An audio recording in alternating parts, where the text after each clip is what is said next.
Good evening, everyone. Welcome to the Tuesday, February 2nd meeting of the Carrboro Town Council. Kathy, why don't you go ahead and take the roll call? Absolutely. Right. Mayor Lavelle. Present. Councilmember Barbara Foushee. Mayor Pro Tem Foushee, present. Mayor. Councilmember Jacqueline Gist. Present. Councilmember Randy Haven O'Donnell. Present. Councilmember Susan Romaine. She was here, right? There. Oh, you're on mute. I see you. Sorry, present. Councilmember Damon Siles. Present. And Councilmember Sammy Slade. Present. And Mayor Pro Tem, I didn't mean any offense. We've just always used the alderman or council member, but I will make a note and get that right. I didn't mean any either. I still love you. Okay, everyone, we'll start off our meeting tonight like we do every meeting with a poetry reading. And I want to acknowledge that this month, as we have done the last couple of years in recognition of Black History Month, we're going to have various Black folks from the community read poems. Tonight, we're starting off with Fred Joyner, our poet laureate, who reads every single meeting, but no better way to kick it off, Fred. Here we go. I hope y'all don't get tired of me. Never. Yeah, this is it's always an honor to do this this work, and so I'm going to read a poem by a poet named Amiri Baraka. He is one of the founders of the Black Arts Movement, and he wrote this poem called "In the Tradition." It's a long poem, but I'm only going to read an excerpt of it. And the reason why I chose this particular excerpt is because he goes through music, literature, history. Like it's a long, like I said, it's a long poem, but there's a lot of references in it, and it just speaks to African Americans' contributions in this country, and indeed in the world. And so there is some strong language. I will adjust it where I can. But our experience in America has been rough, so the language requires that. Make it real. Okay, I'll do what I can. In the Tradition. It's an excerpt from, and this is a great collection of poems. If you don't know anything about Baraka, beyond kind of his controversies, this is a great thing because it'll give you some insight into his work. Arthur Blythe says it, in the tradition. Tradition of Douglass and of David Walker, of Garnett, Turner, Tubman, and Ragers, yeah, Ragers, of Kings and Counts and Dukes and Satchel Mouse and Sun Ra's and Bessies and Billies and Sassies and Ma's, musical screaming niggas, yeah. Tradition of Brown Wells and Brown Sterling and Brown Clifford and H. Rap and H. Box, Baltimore Sister Blues anti-slavery singers, countless funky blind folks, one-leg country beboppers, bottleneck and guitar neck dudes, whispering, thrashing, cakewalking, raging ladies and gents, get down folks, elegant as skywriting. Tradition of Du Bois, of Baby Dodds and Lovey and Austin and Sojourner. I thought I heard Buddy Bolden say, "You terrible, you awful. Lester, why would you want to be the president of all this? Blues and slow sideways horn." Tradition of blue presidents, locked up in the brig for wearing zoot suit army pants. Tradition of monks, of outside dudes, of Mary Lou's and notes hung vibrating blue, just beyond, just after, just before, just faster, just slowly, twilight crazier than Europe or its crazy or racist children. Arthur. Tradition of shooters, of silver fast dribblers, of fancy mofos, fancy birds, flight sunward, high sunward arc, swoops, spirals in the tradition, quarter notes, eighth notes, 16th notes, 32nd notes, 64th, 128th, silver blue presidents of Langston, of Langston manifestos. Tell us again about the Negro artist in the racial mountain, so we will not be Negro artists. Will we not be Negro artists? McKay banjos, Holmes in Harlem, Blue Black Boys, Little Richard, tradition of Margaret Walker for my people, David Walker, Junior Walker, Walker Smith, Sweet Ray Leonard, Rockin' in Rhythm, Musical Dukes. What is this tradition based on? We are blue black wards struggling against the big white fog. Africa people, our fingerprints are everywhere on you, America. Our fingerprints are everywhere. Césaire told you that. Our family strewn around the world has made more parts of this world blue and funky, cooler, flashier, hotter, Afro-Cuban James Brownier, a wide Pan-African world. Though we are Afro-Americans, African-Americans, let the geographic history of our flaming hatchet motion, hot axe motion, hammer and hatchet, our cotton history, our rum and indigo history, our sugarcane history, et cetera, et cetera. Wow. Thank you. Baraka. Awesome. Thank you. Thank you. You got to hear him perform this poem live. It's crazy. It's like, yeah, I didn't do it any justice. I tried, but thank you. You did pretty well, Fred. Thank you. Appreciate it. Awesome. All right. And so that kicks off, well, actually last night we had an event, right? But it kicks off our meetings of celebration of Black History Month. So I have a proclamation. Let's see, Kathy, do we have, is there anyone we want to bring over? I think I see Donna over there, right?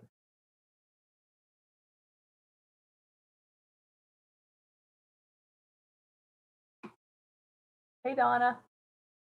Welcome. Good to see you here.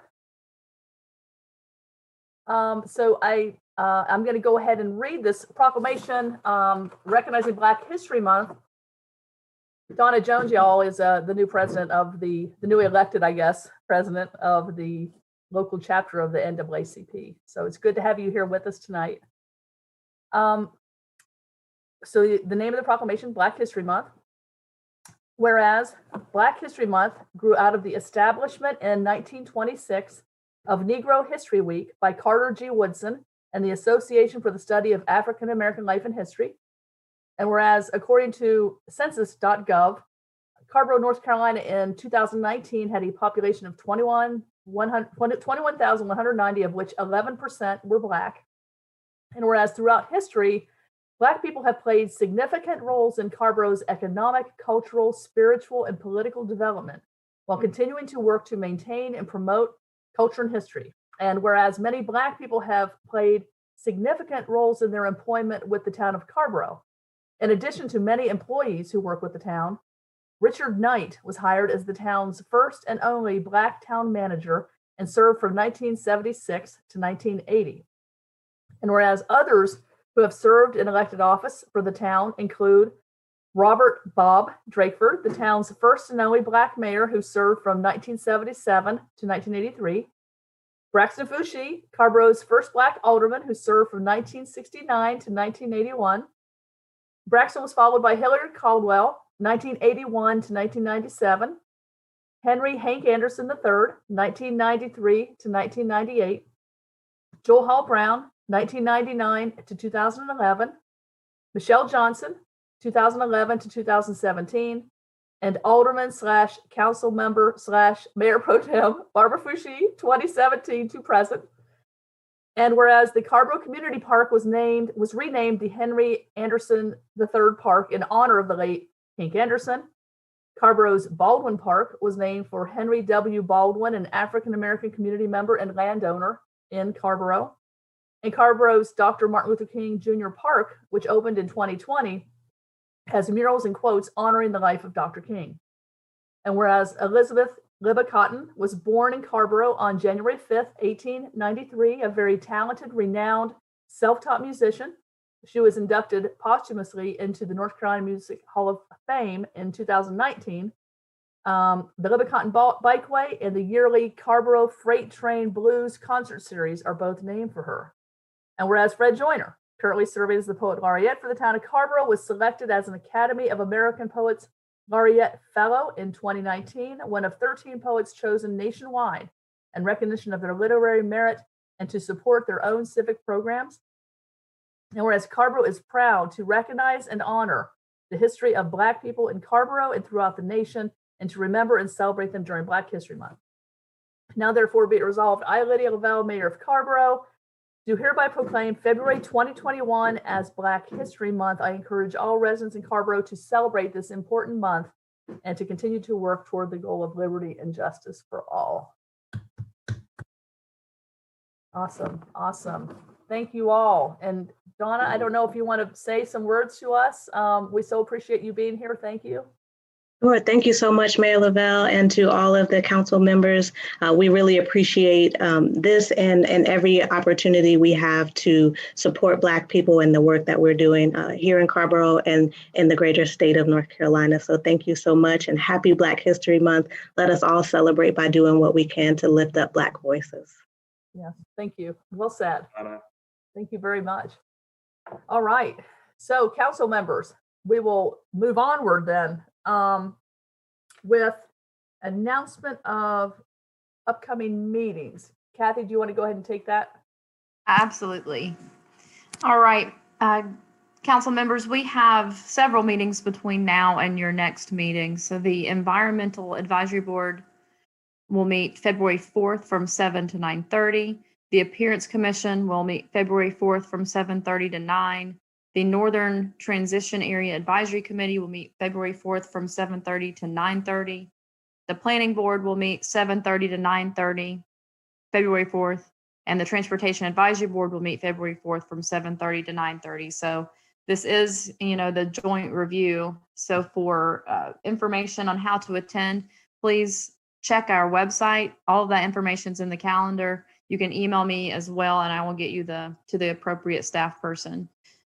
The Human Services will have a public hearing February 8th from 6:15 to 8:30. And the Recreation and Parks Commission will meet February 8th at 7. And then you all will meet again February 9th. Thank you. Let me bring this up really quick right now, Kathy, while we're talking about it. We had an email kind of going around, y'all, to try to schedule our meeting with our legislative delegation. They gave us 2 Tuesday nights at 5:30 and then a Thursday at 5:30. Unfortunately, the Thursday they gave us at 5:30, Randy and I have a swag meeting. And so, I'm not crazy about meeting a Tuesday on at 5:30, but those are the only 2 other dates they gave us, right, Kathy, that they could meet? Yeah, that's right, for February. And if those don't work, we can definitely look into March.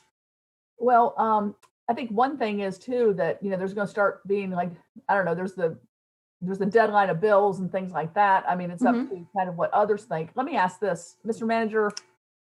I think that it was the next 2 Tuesdays they were proposing, right, Kathy? It was like That's right. Mr. Manager, how heavy or not do our next 2 Tuesdays look? Okay, let me take a quick look here.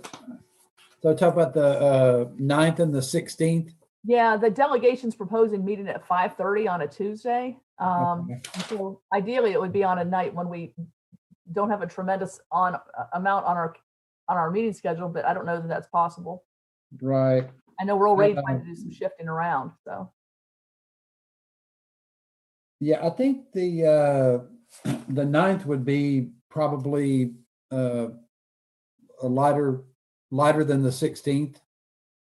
That would be like next week. Yeah. Yes. Okay, so if it's not terribly full next Tuesday.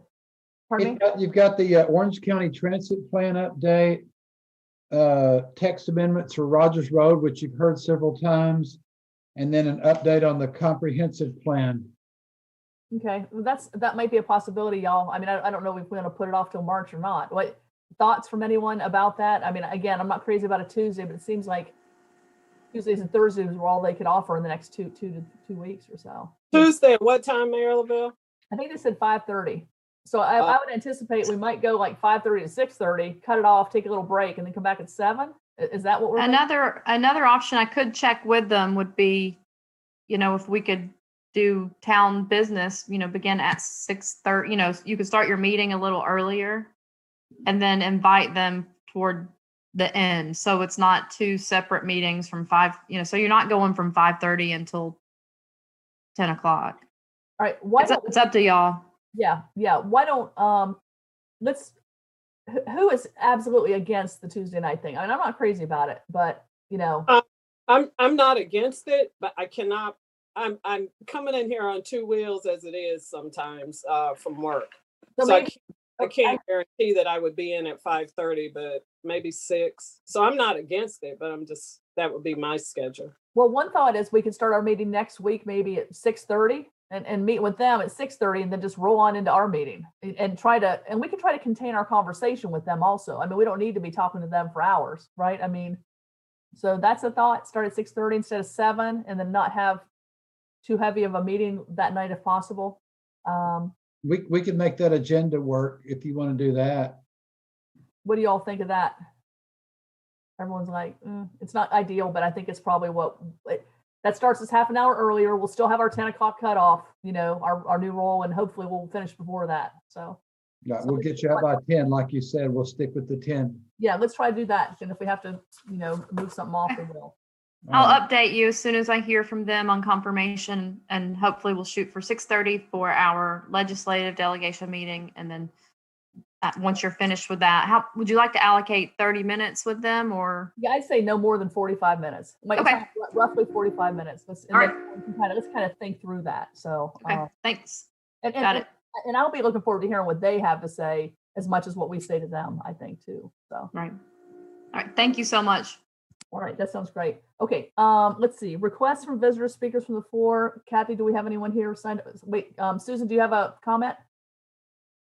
I do. A really quick comment on the scheduling of meetings, Kathy. There actually was a change. The Northern Transition Area Advisory Board is now meeting at 6:30 rather than that 7:30 time slot. Thank you. All right, great. Thank you, Susan. So Kathy, do we have anyone, any visitors, any speakers from the floor? No. We do not. Okay. All right, very good. Consent agenda then, Mr. Manager. Okay, Mayor and members of the council, 2 items on the consent agenda. The first item is the minutes from January the 19th. And then we asked that the revolving loan be continued indefinitely. We need to do a little bit more work on that. Kathy, what are the adjustments to the minutes? I didn't know that. Changes to the minutes for the 19th were from Councilmember Romaine and Councilmember Haven O'Donnell. Yeah, and I remember Randy's was to change a word from medium to mid, and it was not just in the minutes you wanted to change it, but it means changing it in the resolution that was as part of the minutes. Is that right? And so did everyone get a chance to kind of look at that and think through that? I mean, I don't have a problem with it. I mean, mid, medium, it just means partway through. So Well, medium usually refers to a volume of something, whereas mid refers to, part way. yeah, I think that the mid made more sense to me also. So, all right. So is there a motion to accept those minutes? Sorry, I haven't had a chance to look at the minutes, so I'd like to move the business revolving loan fund, and apologies to all for holding up Okay. the other. No worries, but Mr. Manager just told us they want to hold that for now too. Continue with that one. Okay. Continuing that one. Well, so we just won't act on either of these. So, so Kathy, I don't know if you want to, Sammy, you can see those couple of changes that Susan and Randy suggested. So we'll vote on those at our next meeting. So. All right, very good. So we'll head on here to other matters, Mr. Manager. Okay, so tonight is all about the town's finances, and we, all things considered, everything is fine. Well, I'm sorry, we've got one more item. The donation of the 108 Bim Street property by the Carrboro Civic Club. And basically, the Civic Club contacted us. They want to donate the property. They asked for a few considerations about how to use the property, but basically they want to donate it. I know there was an email about some concerns, and we'll answer any questions that you have. I've got Joe Guckovan can talk about the condition of the facilities, and I know Bob Hornick still needed to look at some titles, but if all that works out, we're ready to accept it and they're ready to donate it. All right. Thank you, Mr. Manager. I know that in particular, one of the questions was asking about how much I think property tax revenue we would be losing, and because the Civitan Club, we're not really losing it because they're not paying taxes. Right. As a nonprofit, they weren't paying. Yeah. All right, let's go to Barbara first.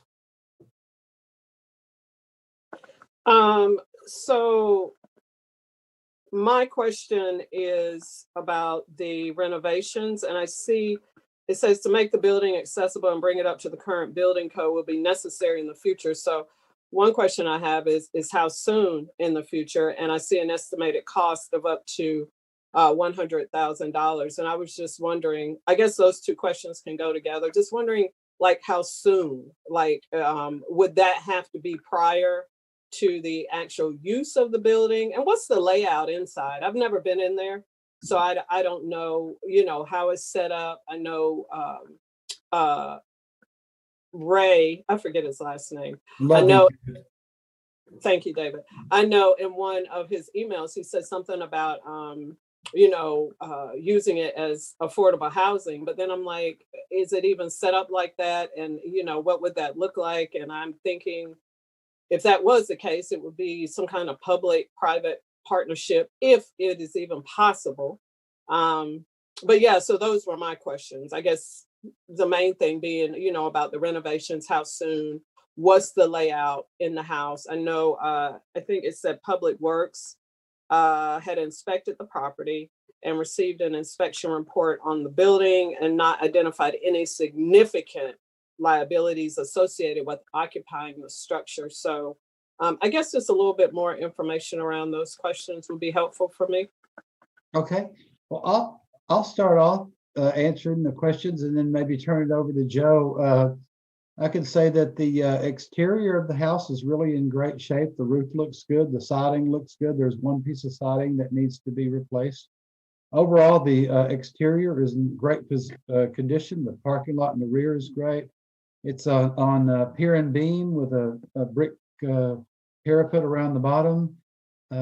Overall, good. The Public Works did look at the interior. I think that there might have been some problems with the furnace, but I would be surprised if it cost $100,000. It's about 1,000 square feet. It's not a huge home at all. And I don't know, Joe, do you want to add anything to that? Joe Guckavan?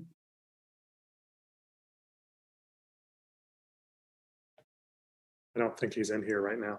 Kathy will have to. He's coming over. Yep, he's coming over.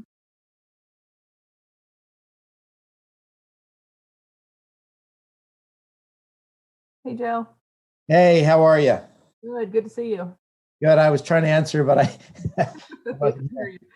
So I was tracking along with that. That $100,000 is was a very rough guesstimate. We literally walked around as a group and pointed to all kinds of things, talking about if we were to bring everything to what we need over a period of time, what could it possibly add up to? And so we just used that as a nice round number, as what we saw as a maximum number that we potentially would need to invest to give us a nice solid building. That's one thing. And certainly that doesn't have to happen right away.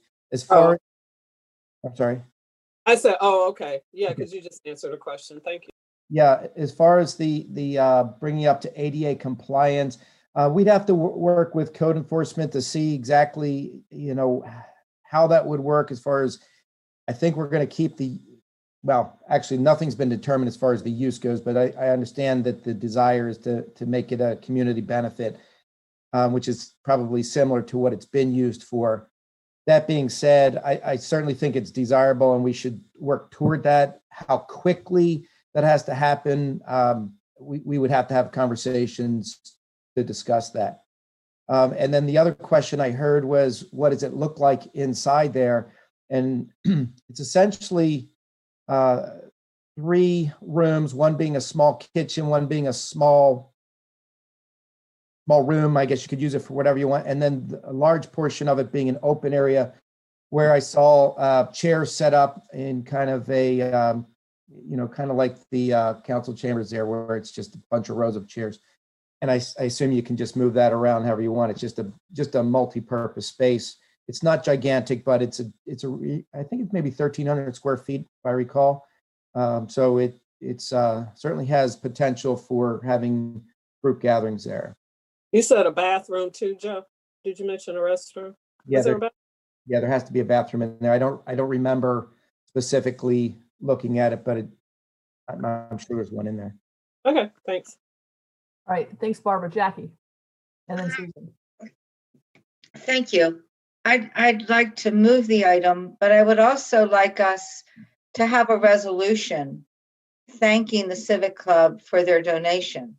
The Civic Club was a really important part of the Carrboro community for many, many generations. And this is a very generous donation on their part. And I really want us to recognize it. It's a part of Carrboro that is fading, but we wouldn't be here and we wouldn't be who we are without the people who were involved with the Civic Club. They were also connected with the fire department and the Lions Club and Carrboro United Methodist. They're an important part of our history. So yes, I'm concerned about the condition of the building, but I want these people recognized because they're part of who we are. I think each and every one of us has a whole list of really great ideas of things to do with that space. I mean, this is really cool.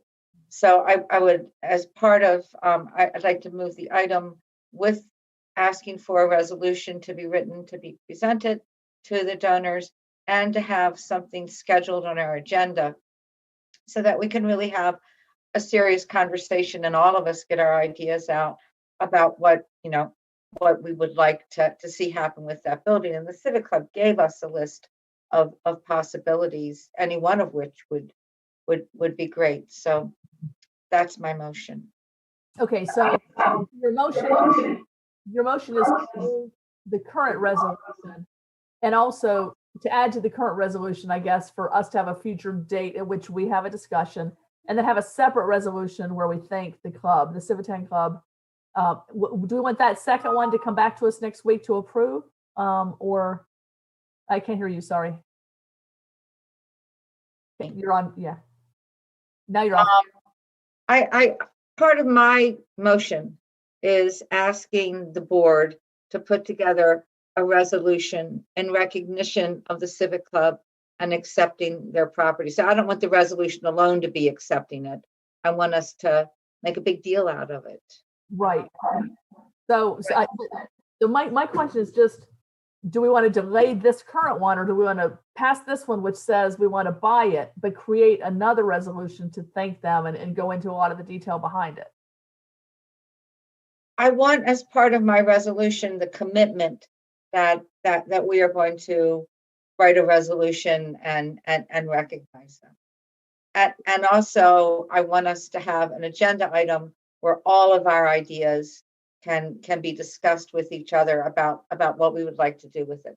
I don't want this to get away with us and all of a sudden something's happening that we haven't all bought into and we haven't had a full discussion among all of us of things that we think would be good for it. Okay, all right. If life would be easier, why don't I start by moving that we accept the generous donation of the Civic Club. And then I'm going to make two other motions, okay?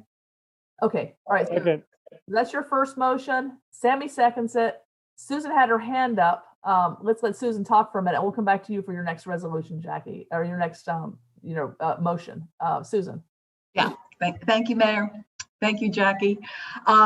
So yeah, I had one question, one comment, and we'll begin with the question. And this is following up from Barbara's question and Ray Lovinggood's email. It was brought up in terms of looking at the property, and maybe this is a question for you, Joe, looking at the property, any concerns about termites, asbestos, lead paint, any findings there that we should know about? I'm not aware of any of those things. There was an inspection done and none of that was reported in there as far as I know. Great. Great. And yeah, I wanted to also thank the Carrboro Civic Club for this very generous donation. And I was really excited. I know it can be used in different ways, but I was really excited to hear that one way would be as a gathering place. And, you know, I know from my work with nonprofits and other community service groups, we're always looking for free space. It is a prized commodity, and really the only place we can find it now is Chapel Hill Public Library conference rooms, and they are now just booked, you know, weeks in advance. And so to have this space, I think, would be a great gift for the nonprofits and other civic groups in town. And I would, I know we'll talk about this more later, but you know, I would hope that we could actually give a priority when we're providing this space, a priority to Carrboro-based nonprofits and nonprofits that are, you know, specifically serving clients who live in Carrboro. And I think it will be a really special thing for us to have here in the community. And that's exactly what I want an agenda item about, so we can talk about all those ideas. Great, I'm all for it. Okay, so I know we have a couple more motions coming from Jackie, but more comments before we vote on that first one. Barbara. I'm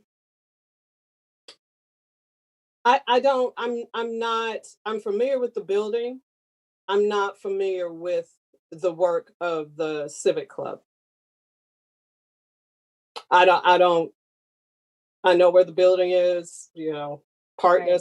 So I envision that as part of the resolution we'll put together. Well, can you briefly, since you seem to know a lot about it? Why don't we, let's. I don't know a lot about it. I know more than most people. Oh, okay. I don't know a lot. That's something I want to know. Yeah, my understanding is that it, and I could be wrong, that it was a women's group, and it was kind of connected with the Lions Club. And they raised money for school stuff, and it was just a little civics club. I don't know a ton about it, and that's part of what we would talk about. So why don't we go ahead and vote on this first motion, which Jackie made. It was just to accept this property, which I think is awesome. And we have a second. We clarify that is the attachment, that we're accepting what's in the attachment, which is the resolution to just simply accept the donation and all the other things. Okay, thanks, Jackie. So the resolution is what we're, okay. All right. All in favor, say aye. Randy? Aye. Jackie? Aye. Aye. Sammy? Aye. Susan? Aye. Barbara?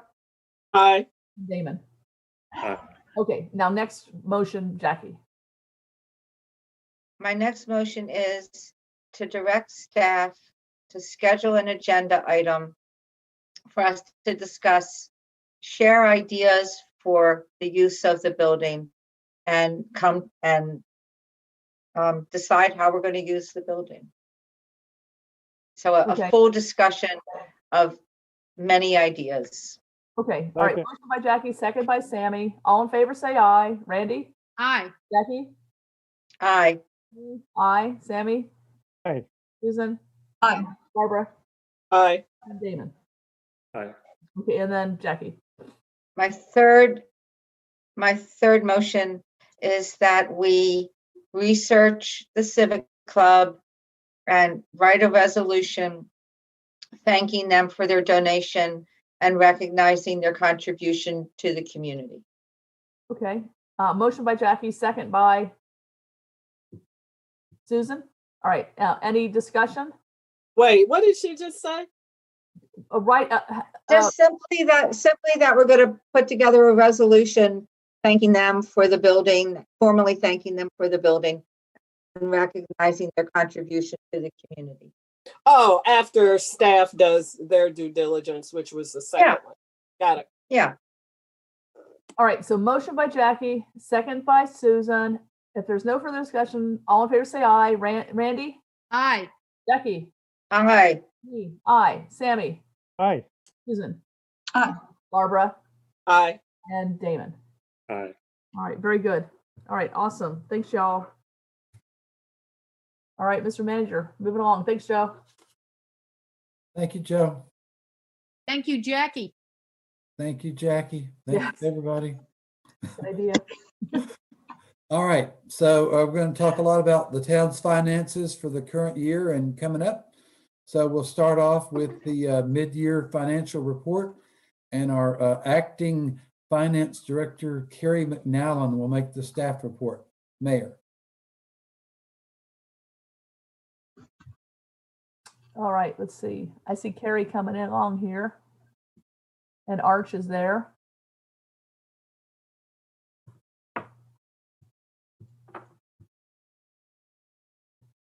Carrie, is that you? All Oh, right. Yep, there I am. Oh, all right. All right, let me, I'm gonna share a screen here for you. Carrie, your location, it looks great. That's northern Minnesota. Okay, nice. Hey, Arch.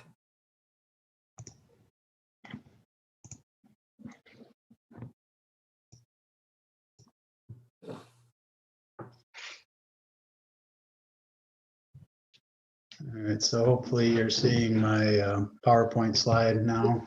Yep. Okay. Mayor and Council, tonight I'm going to just briefly talk about where we are financially for FY21. There's a number of slides here. I'm going to try to run through them fairly quickly, but feel free to stop me and ask questions if you have any. The financial data that you're about to see is going to include revenues and expenditures received and posted for the first 6 months of FY21. And sorry about that. I also included previous fiscal years with monthly totals and yearly totals for comparisons. And just to point out that sometimes the timing of recorded transactions may vary between years. So one year we may record something in November, and the next year it might be in December, just based on timing. So some of the monthly comparisons may be slightly off.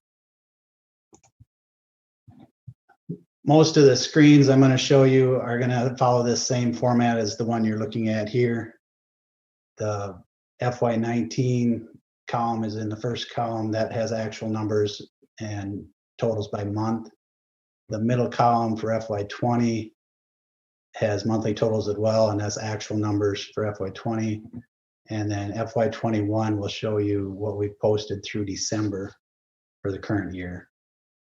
The items or months that are highlighted in the yellow, those represents the months that the pandemic was present. And so you may see some variances if you're looking at month-to-month comparisons between years. So this screen here is related to the ad valorem tax or our property tax revenues. And to date through December, we've collected $11.9 million, which compared to last year at this time is about 2.8% higher than where we were last year. We do anticipate that we will meet our budget estimate for FY21 based on this trend. For sales tax revenues, there is a 2-month delay in reporting. The retailers send their sales tax revenues into the state, and then the state turns around and sends us our share of that money. So we only have 4 months to report through the month of December, which includes the July through October sales. And as you can see, based on those first 4 months of last year compared to that, we are about 2% higher than last year at this time. The sales tax didn't really take a huge hit. If you look at April and May of last year, it went down a little bit compared to FY19. It's been fairly steady, and I think a lot of it has to do with the internet sales, and then also with everybody staying home. A lot of home improvement projects have been done. So I think a lot of that plays into these numbers that you're seeing. One concern I do have is, knowing that there's a lot of businesses that aren't fully open yet, and a lot of people that really aren't back to work full time. Maybe some of these people are dipping into their savings, and that's why the sales tax numbers are higher. And if that's the case, I'm not sure this trend can last. But hopefully with the vaccine rollout and businesses hopefully getting open a little more towards summer, the trend will stay strong. As far as state collected tax revenue fees, this includes your franchise tax, your natural gas tax, and some telecommunication fees. This amount is reported to us from the state. We get payments quarterly. So through the month of December, we've only got one quarter so far. And as you can see, that quarter compared to last year is about 3% down from the year before. I don't have any projection or estimate on how the numbers going forward the next few quarters might look.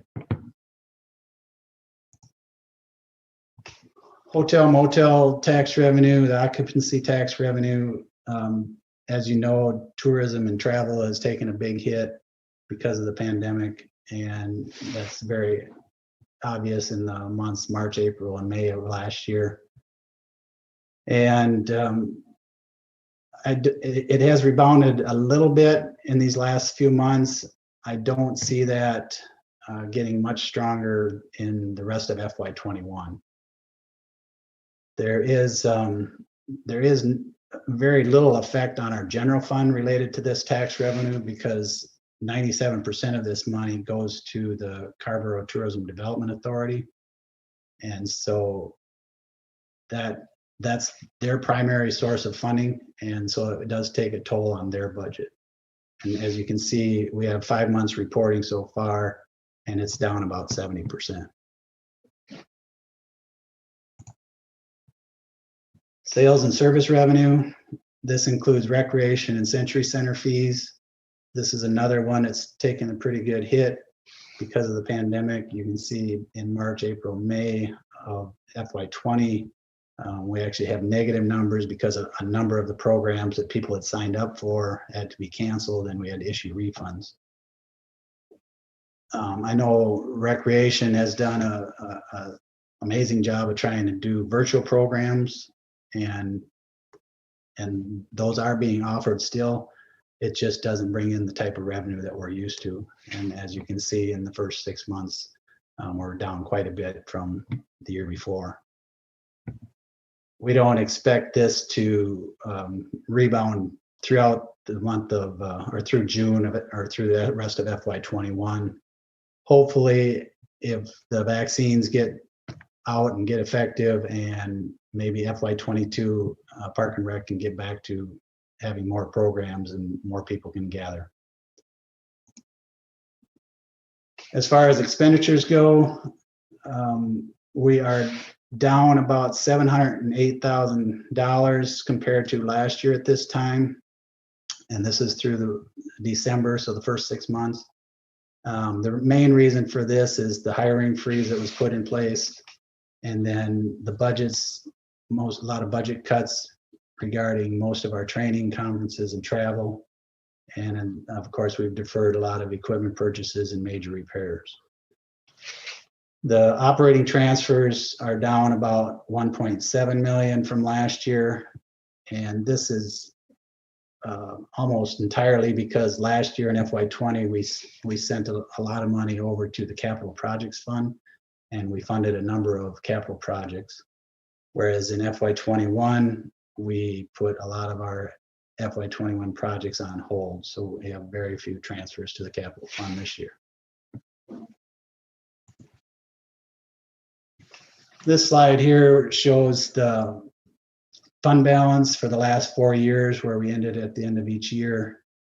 You can see for FY20, it did drop about $1 million, and that is because of that large transfer we did to the Capital Projects Fund. It's because of the variables, the unknown variables, I guess, for how this vaccine is going to play out, and if there's any stimulus package or not a stimulus package, and how the economy recovers. It's really hard to give an estimate on where we're going to land for FY21. I'd like to be hopeful and say that we're probably going to stay steady at the 10 million, but it's just too early to tell at this point. So in summary, the pandemic is still a huge factor on the struggling state and local economies. Our revenues, even though some of them are down, our main ones like sales tax and property tax seem to be holding steady. And our expenditures have been held in check due to budget reductions and prudent spending by your department heads. And of course, we have put a hold on a lot of our FY20 capital projects. Back in June, when the council approved the FY21 budget, we did mention that perhaps we may have to come back in mid-year and do an amendment to the budget if our revenue estimates didn't look good. At this time, I think we'll be in pretty good shape, and we're not recommending any amendment to the budget at this point. That being said, with the FY22 budget coming up and that process starting this week, next week, it's going to be a challenge, especially not knowing how long this pandemic is going to hang around and when the economy when that's going to rebound. So FY22 budget is going to be a challenge for the departments and town manager. And with that, I will open it up for questions.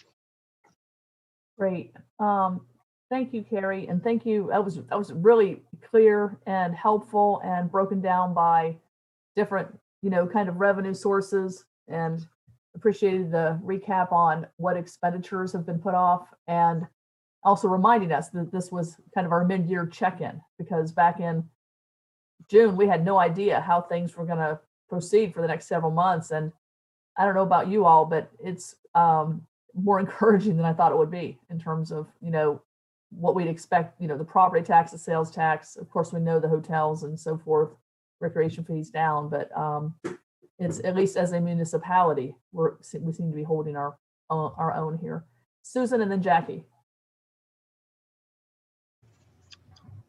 Yes, thank you for your presentation, Carrie, and David, thank you for all of your behind the scenes work on this. And yeah, kind of when you think about what's happened over the last year, it's pretty remarkable that we're in the shape that we are in right now. So we're very fortunate for that. And part of it is property taxes and sales tax revenues held their ground, but also, I think your conservative budgeting and with the spending side of things really helped us out. I have just, so thank you for that. I have just a few questions. Carrie or David, I know this is sort of a smaller ticket item, but the investment earnings show sort of a pretty steep drop from fiscal year 20 to fiscal year 21, the first 6 months. And I was curious why that is, from 98,000 to 1,000. I think some of that has to do with the timing that I mentioned earlier. And certainly interest rates have gone down, when this pandemic hit, and, borrowing interest rates went down, but you're also not earning as much in your savings accounts or checking accounts as well. So that has some effect. I see. I would say most likely that's got to be a timing difference, because Right. I think most of that's it didn't go down that much. Yeah, it right? seems odd that Right. it's so dramatic. Yeah. Okay, and then Carrie, you mentioned that the sales tax revenues may have, kind of held their ground because people, certainly people are just buying a lot more through the internet. And how does that work in terms of how does that work in the collection of sales tax through internet as opposed to brick and mortar? The town still gets the same allocation on same percentage as if it were from a brick and mortar store in Orange County?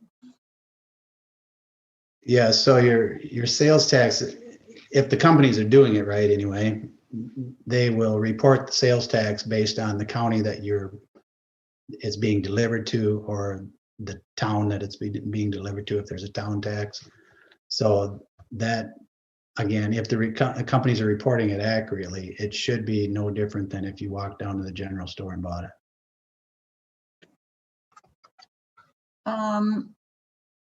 Another question is the town was recently awarded this $900,000 in CARES Act funding. And is that appearing somewhere in the spreadsheet? Because I couldn't figure out if it was appearing where it would be. So all that CARES money was put into the special revenue fund, and the spreadsheet that you have that was in the agenda pack is just the general fund. It's not, does not include the special revenue funds. Okay, got you. Great, those are the only questions I have. Thank you so much. Thank you too, David. All right, thanks, Susan. Jackie's next. Yeah, I found this really interesting, and I want to thank you for it, and I appreciate all of our staff does to keep us on track financially as best we can. There were some things in it that I found troubling, and kind of follow up and in conjunction with Susan's comment. The fact that sales tax revenues are up or are fine doesn't mean that our businesses are fine. It means that the money we're bringing in from sales, and those sales could be in Lansing, Michigan, for all we know, we're getting the sales tax. I worry that people see that and think, oh, our businesses are okay. Look at the sales tax, and that's not true. And the hotel fee, yes, that's understandable that that's far down, and that goes to the Travel and Tourism Agency. But those funds from the Travel and Tourism Agency then come back to Carrboro in all kinds of ways, including helping to pay for our festivals. And since the Rec and Parks budget is really, really taking a hit, then I foresee a problem there down the line with a lot of the things that kind of make Carrboro what it is and keep us going. And the fact that our property taxes are fine doesn't mean that everybody's doing okay. Just because people who own their houses or own their buildings can pay their property taxes, or that people are moving in, and it's easy to sell a house right now, and we're selling houses for a lot more money. That doesn't mean we're doing well. That means that people with money are doing well. So I think that there are things in this that look good, and they're only good to a certain degree, and we need to kind of look a couple layers further down to see what's really going on and the impact. So the hotel motel fee, that's going to hit recreation and parks. That means that if people aren't staying in the hotels and motels, they're not in our small businesses. Just because sales tax is fine doesn't mean our businesses are doing fine, because that's not who that comes from. Just because our property taxes are fine doesn't mean that everybody's housed and happy and able to pay their property taxes. So I'm looking at this with a little darker lens than I normally would. And then when I looked at that in conjunction, and these numbers run through December, and then the next item we have the budget numbers in that cut off in June. And so some of the differences between the numbers in our next agenda item and the numbers that, in this report show to a greater degree what's happened in those 6 months. And so I'll delve into that a little bit later. Okay, yeah, thanks, Jackie. Points. Let's see, I think we had Damon next. Thanks. I'll be very brief. I mainly just wanted to thank Carrie and the rest of the finance staff, and I'm glad to see Arch here after it's been a while. Arch, hello. Thanks for the very clear presentation. One of the things I'm thinking here is, as we try to learn lessons about how we can be doing things even in non-pandemic times, one of the things I like about this report is that we are getting a mid-year financial report on the condition of the town. I just find it really nice and informative, and it might be something we consider doing in the future, just to get a check-in at the mid-year point, regardless of whether we're in the middle of a pandemic. I just find it nice to be able to see what the numbers look like. I definitely nice to see that some of the things that are holding steady. Those important numbers around revenues were certainly better, I think, Carrie, as you said, than we feared they would be. I definitely appreciate Jackie's point that is not a sign of the health of the community, right? It is a sign of the financial condition of the town as a corporate entity, which is important for us when we're thinking about how we make investments and pay for services and so on. But it certainly, as Jackie said, I totally agree, is not should not be taken as a sign that we're doing okay as a community that cares about one another. So appreciate that caution. But having said that, not very pleased, but pleased to see that we are in better condition financially as a town than we, I think, feared we would be. So thanks again. Thank you, Damon. Good points. Let's see, Randy. Yeah, I really appreciate the comments that Susan, Jackie, and Damon made. I do want to thank David and Arch and Carrie for the way that you've handled the budgets, the way you anticipated and just guided where we are. I agree that the issue, the property tax and the sales tax are buoying us, and they kind of they mask really what's going on in community. And it is, as Damon says, it's a measure of the corporate strength in our town government, but not necessarily a pulse of the community. And I think that that's important to keep in mind. Carrie, the slides that you presented tonight were excellent. It was a great distillation of the material that we had. I really did appreciate the spreadsheets.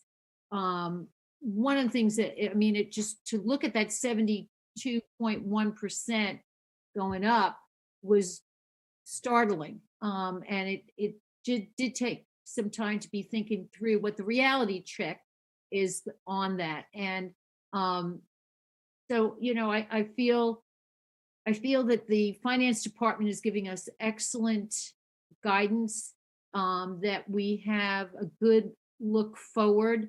I agree with Damon also on the fact that having the mid-year report, I would imagine certainly in the near future, that having that ahead of us is a good way to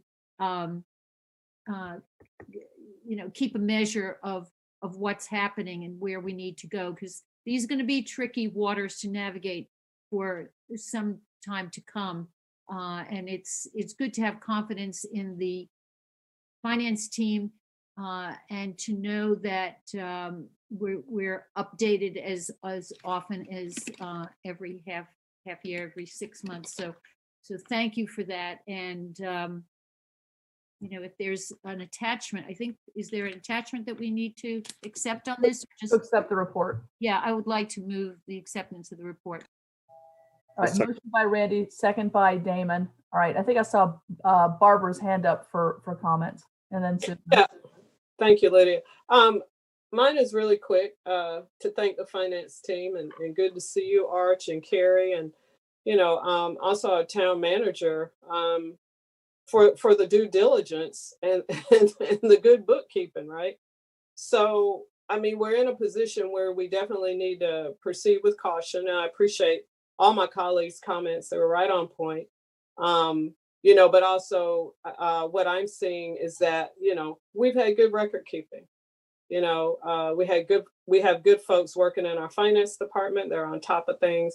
And I have the utmost confidence in them, as well as our town manager, as we move forward for the remainder of the fiscal year. So it's just a proceed with caution time, because COVID has us over a barrel like that. But I absolutely look at it and I say it could be worse. So I'm just really grateful for where we are. And thanks again. Thank you, Barbara. Let's see, Susan, did you have something else to say? Yeah, I was hoping to ask just one follow-up question, and I'll be quick. And this is a question for David, Carrie, or Arch, whoever wants to chime in.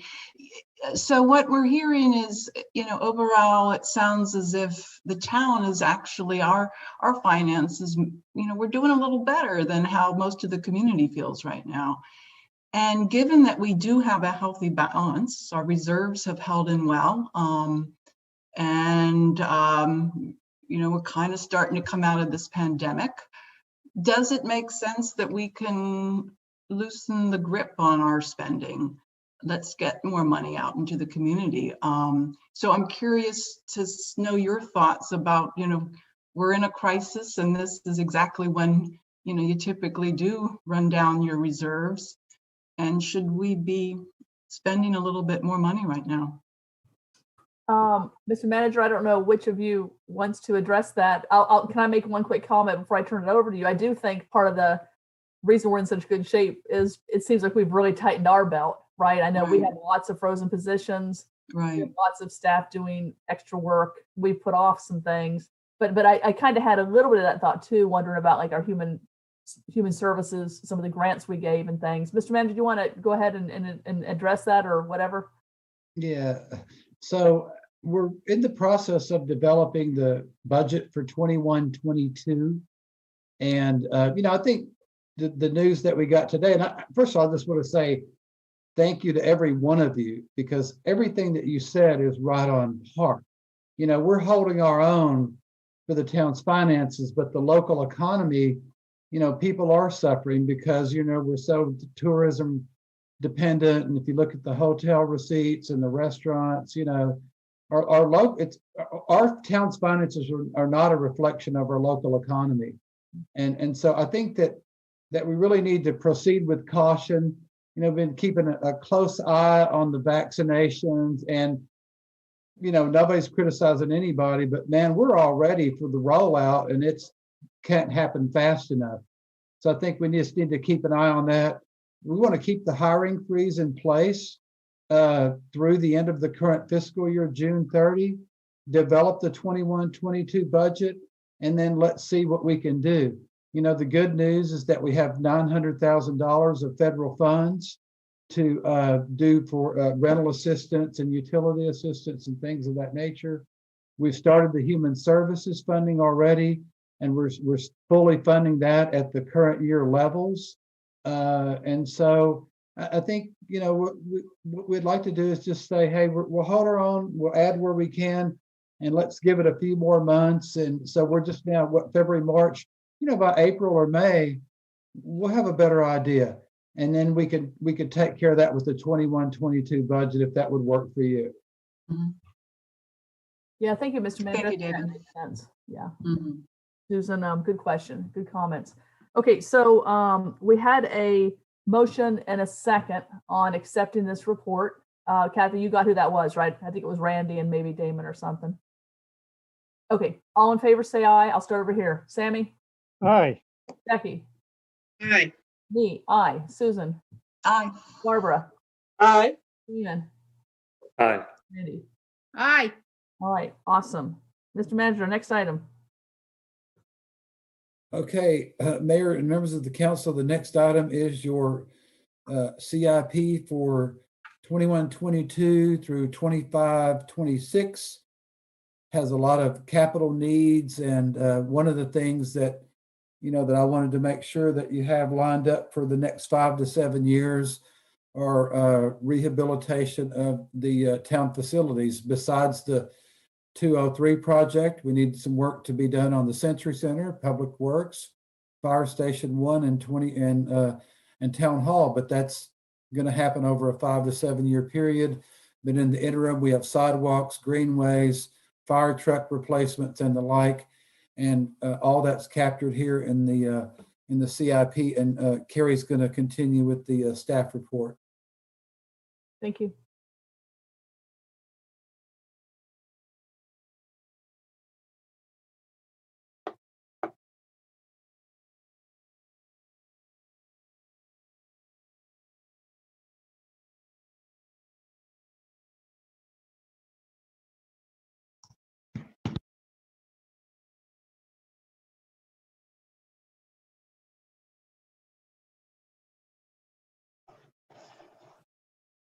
All right, got ahead of myself there.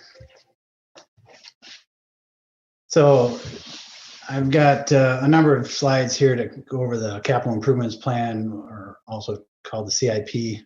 And can you see that screen? Yeah, okay. Yep. Just so you know, and public knows, the actual CIP document is about 80 pages, and it's out on the town website as out in our finance area. And I'm going to try to summarize some of the key points to that. I've got a number of charts and graphs that will show the current year projects and the next 5-year projects, and I'm going to try to go through these really fast to try to keep the time down. So again, if you want to stop me, just holler. Otherwise, I'll ask questions at the end as well. So the capital planning process, it's an annual process. We do it every year about this time. It focuses on the long range needs of our facilities and infrastructure. The important thing to note tonight is that this is simply a plan. All of this that I'm going to talk about, it's not initiating any projects. It's not funding any projects. It's simply a plan, and the only action that the council will be asked to do is just to accept the report. If we are in the future, if we need to create a new project or fund a project, it would be part of a project ordinance, or it could also be part of the annual budget process. Why the CIP is important? It maintains our existing infrastructure and protects the town's investments. We look at state and federal mandates. So if those organizations are requiring us to build something or upgrade something, we need to know that. We certainly look at energy and climate protection strategies. And we also look at the safety of our buildings or the safety of our equipment and machinery. It also helps to expand the town's tax base in the future. I know one of the things that when I visit a new town, I notice, maybe it's because I'm a government employee, but I notice new fire stations, or I notice greenways, or a new ball field, or whatever. It's certainly something that if a person is looking to move to Carrboro, it's something they're going to look at. And if they are looking to move here and build a new house, that increases our tax base. If it's a new company that wants to move in, they're going to be looking at stuff like that for their employees. So it helps to expand the tax base for the town. This is a listing of our current capital projects. These are all projects that have been funded by the council, and they are at various stages of construction or completion. We currently have $34 million in capital projects approved. That $34 million you can see on the next slide under the first column of numbers of previous appropriations. So these are our current projects. The next column of numbers is the next 5 years of proposed projects at 36 million for a total CIP of $70 million. This is a list of our proposed projects for the next 5 years, and I'm not going to go through each one of these, but I did want to point out that there is a detailed project sheet for each of these projects in the 80-page document that's on the website. And that detailed sheet shows when the project is expected to be constructed. It gives a narrative, a description of the project, and also includes a map of the location of the project. This is a listing of the stormwater projects. We currently have 2 projects undergoing right now. I believe they are going to be wrapped up by the end of this fiscal year. And then we have 4 more projects that are in the future 5 years. Again, these each have detailed project sheets in the actual CIP document. This pie chart just breaks down the capital projects by category. The general government is the biggest chunk of the pie, and that includes the 203 building and then the vehicles and equipment purchases for the next 5 years. The second largest piece of the pie is the public works projects, which is about 1/3 of the projects. I have a listing here of all our transportation projects. This is a variety of current projects and future projects or proposed projects. For the most part, our transportation projects are funded 80% with either federal or state money through the DOT, and our 20% local match is funded with our town's funds, general fund money or tax money. I say generally they're funded 80-20%. The totals down here don't reflect that because some of these projects have a little bit more of local match in them than, and that skews the totals a little bit. But for the most part, it's an 80-20 split. As far as funding for the projects, this screen bar graph shows the entire CIP plan, and the blue columns represent the current projects, that 34 million that's already underway. And then the red projects, or the red columns, reflect the next 5 years. One of our biggest funding sources is intergovernmental revenues. And if you look at the blue column, the $16.9 million, most of that consists of the county's share of the 203 building. It has the DOT money in for the transportation projects, and then the Powell bill money for the street resurfacing projects. That revenue source drops down for the next 5 years to 10 million. And it's mostly because the county's money isn't in the future for the 203 building. So this 10 million is mostly made up of DOT money, Powell bill money, and then some hopeful federal money for the public works building restoration. The other big funding source we have is the installment financing. The blue column here of $13 million is mostly made up of the 12 million for the 203 building, and then some vehicle financing. And then your future installment financing, the 17 million, is made up of 5 years of vehicle financing and then installment financing for the renovation projects at Town Hall, Century Center, and Fire Station 1.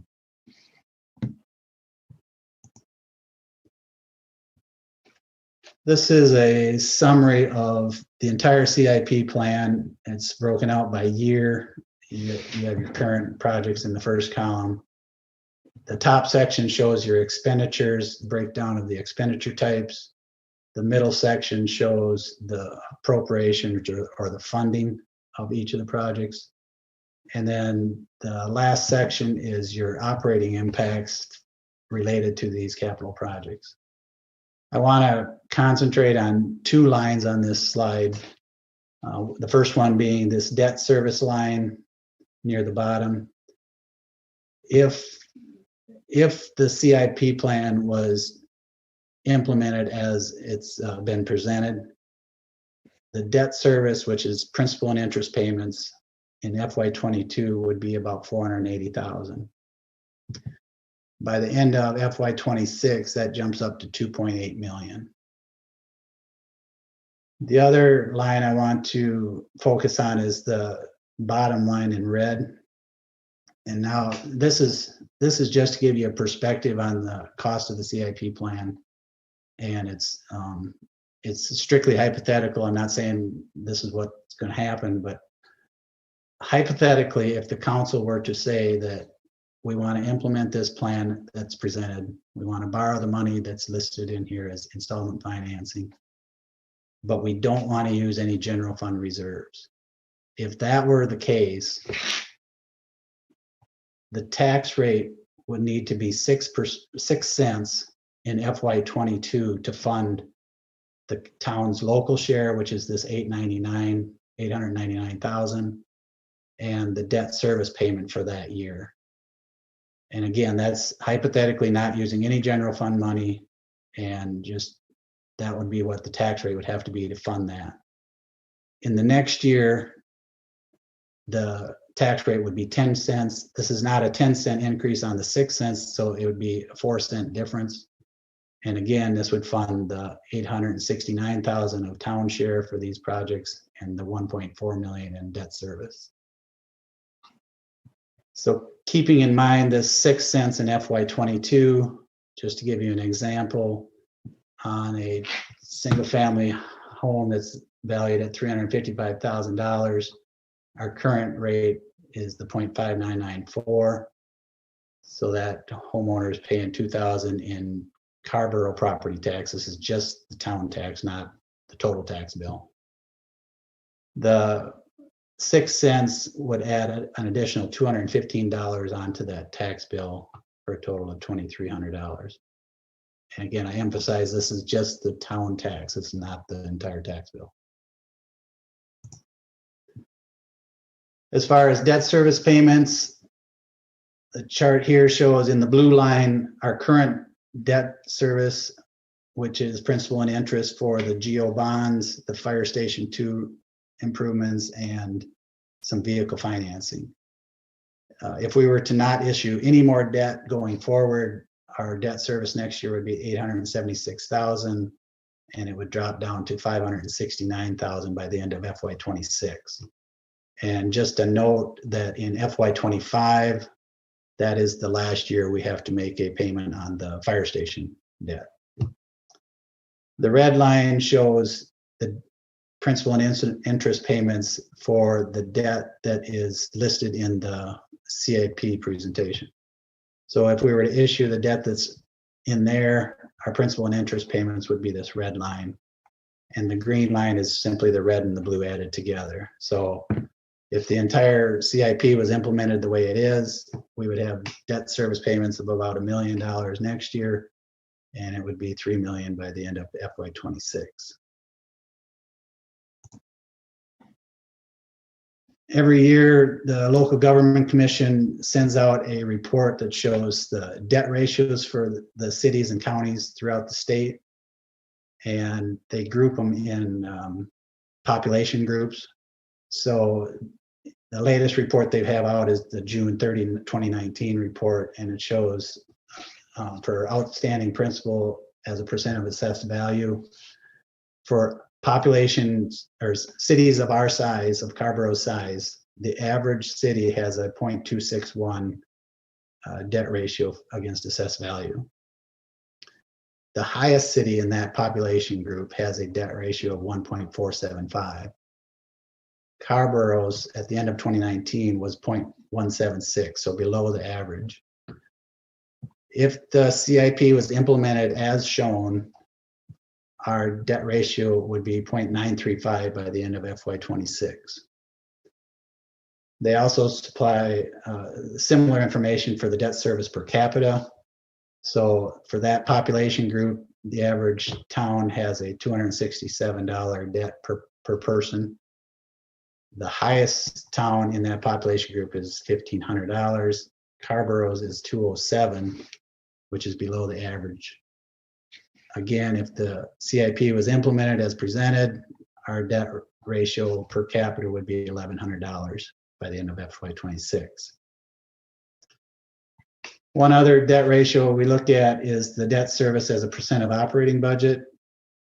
And typically, a rating agency will look at this, and if it's 15% or lower, it's probably okay. If it's between 15 or inching up towards 20%, they're going to get really nervous. The town has elected to set a goal of trying to keep that ratio below or at 12%. At the end of June 2019, Carrboro's rate was 2.83%, so well below the 12%.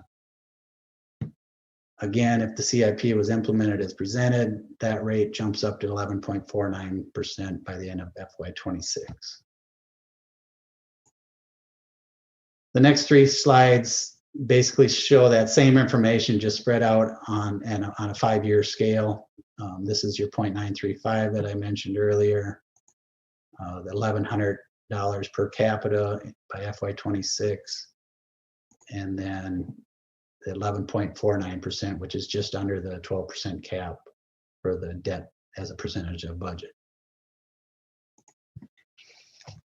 In summary, the town has a lot of capital needs. There's no doubt about that.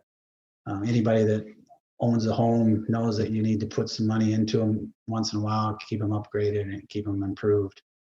The town is no different. town staff and council have done an excellent job of keeping our debt low in the past. And so there is some room for some increase in there without getting our rating agencies nervous.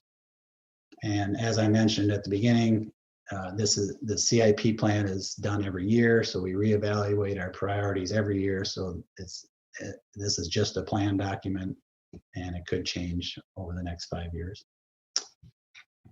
At that, I will open it up to questions. Okay, all right. Thanks again, Carrie. Really informative.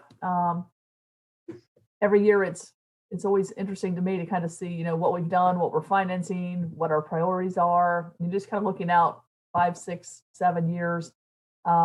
It's really great planning and you know, worthy of discussion. We have a lot of needs, and it's kind of a good you know, plan, as we said, you know, not set in stone, but a way that, you know, staff, Mr. Manager can bring these ideas to us during budget season and we can prioritize them. Let's see, Barbara's hands up, and then whoever else wants to go after her. Thank you, Carrie and Arch again, and David.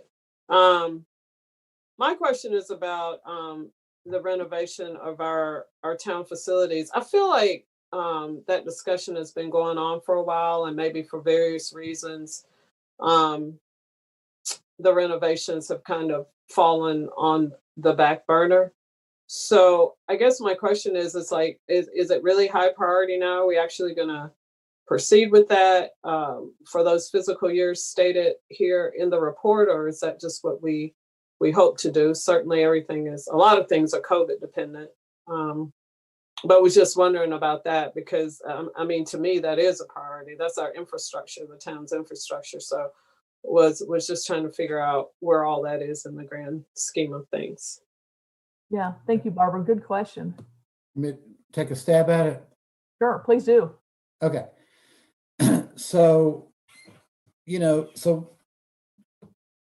the town buildings have aged, right? And I know maybe 3, 4, 5 years ago, the council members got a tour of the facilities and we went through Public Works and the police department and all, and that has been several years ago. And I think everybody acknowledges that, you know, that we need to do some work on it. And so, but it's a long-term process because we want to hold the line on the tax rate and it's so expensive to do. And when I think what finally got me to say, we really need to kick this into high gear, and high gear means taking a lot of time, is when we had a heavy snow and the roof on Town Hall got a hole in it, and the snow and water fell all the way from the second floor in planning and zoning through the first floor, damaged some public art, and landed in the basement and flooded the basement. It's like, okay, we can't keep deferring this stuff, but we can't do it overnight. And so what we're trying to do is figure out a way to sequence this to have as little impact on the tax rate as possible, call it to your attention, but put together a plan to make it happen. But it's still going to take 5 to 7 years at best case starting today. You can't increase the tax rate by what you're seeing in those charts if you did everything. You just couldn't do it. I mean, you could, but it'd just be too much. But we've got to start working on it. Thank you, David. So the phased in, I mean, I get that, not being able to do it all at one time. So we've had work on the roof already at Town Hall, right? Somewhere, of course, based on that.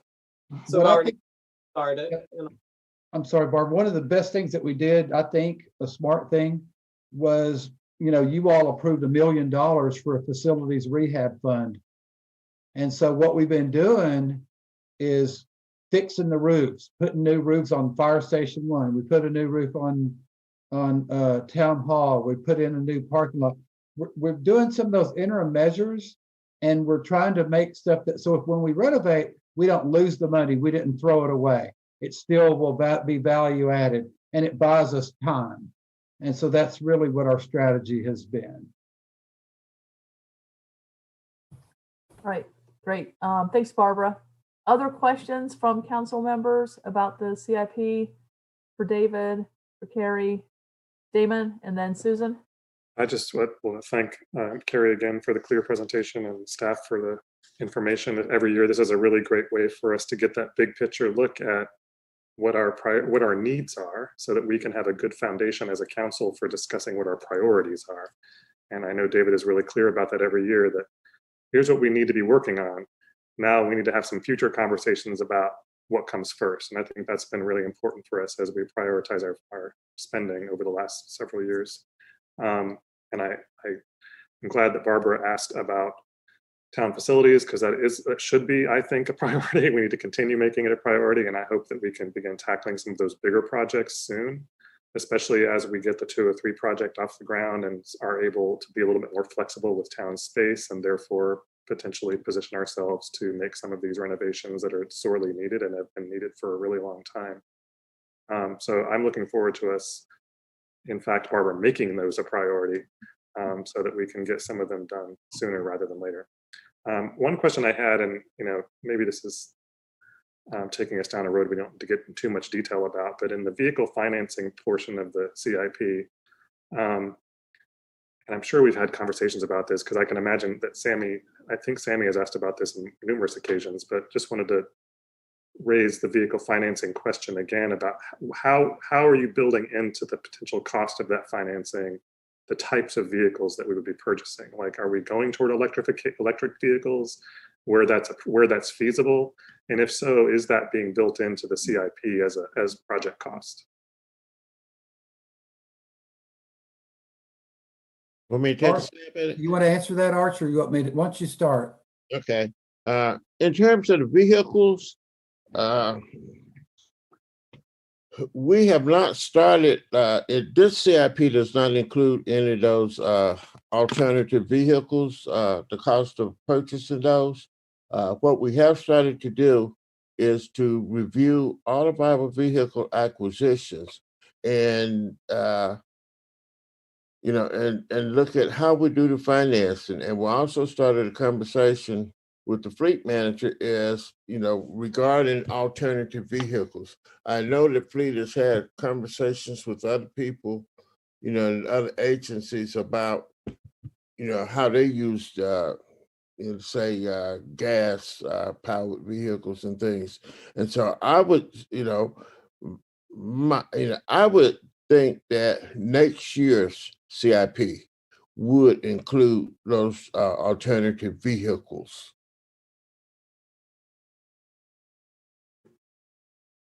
Let me Go ahead, say Ms. that Manager. it's been mixed. I mean, I think that we've tried to use alternative fuels vehicles where we can. Let's say typically for passenger vehicles. When it comes to heavier duty vehicles, like your F-350 or 450 trucks, or your solid waste collection trucks, that they have the alternative fuel technologies haven't been as reliable. And then the other, I guess, issue is, do you have a way to, like, electric charging stations or compressed natural gas? It's the ability to efficiently be able to access alternative fuel sources. Those have been a couple of things, and on a smaller budget, it has been a challenge. I'll be the first to admit, but I think that we tried to the best that we can when it made financial sense also. Okay. Yeah, thanks for the answer. I know that's a longer conversation, really, and sort of finding those ways to synchronize, or whatever the right word is, our climate plan, right? Climate action plans with our spending priorities. This seems like one of those areas where more of that needs to probably happen. Mm-hmm. Thanks for the answer. Yeah, great. David, thanks for bringing that up. Can I ask a follow-up to that?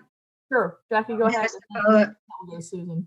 Okay, this is an econ question asked by a philosophy major, so I'm asking the economist.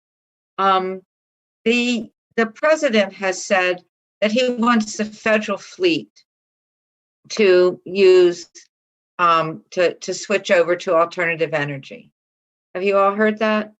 That Biden is making a real push for the federal fleet to change. So my question is, kind of a market economy.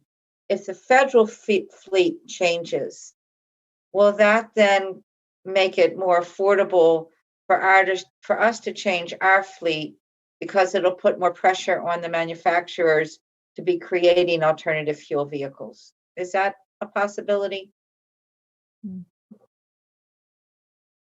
No? Mr. Manager, you want to take a stab at that? Sure. I didn't know if anybody wanted to jump in on that one. But It's okay to say, no, Jack, that wouldn't happen. But when I heard that Biden was pushing that, I thought, oh, then more of these things will be produced and the price will go down and Carrboro can afford to do it more. so I've been reading about Rex Tillerson and Exxon here lately. And, it's you got to get rid of the oil industry first. And it can be done, but I think, what I see just in a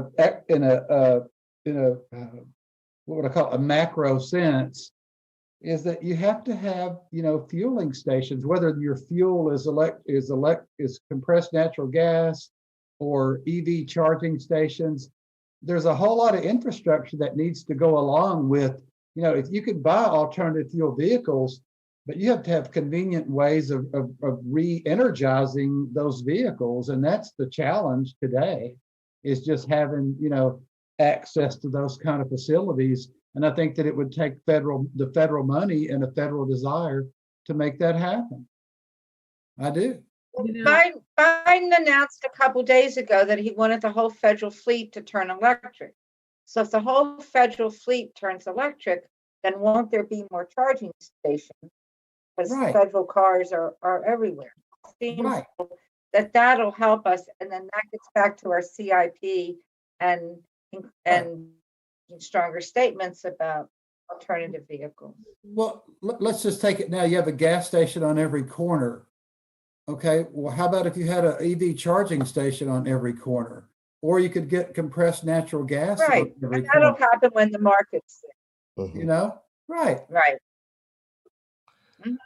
From a procurement standpoint, what would happen when the federal government goes to convert its fleet? The federal government has a lot of purchasing power, and and they would bid everything out. They would get the best price. Local governments across the country would be able to piggyback on those contracts that the federal government sets.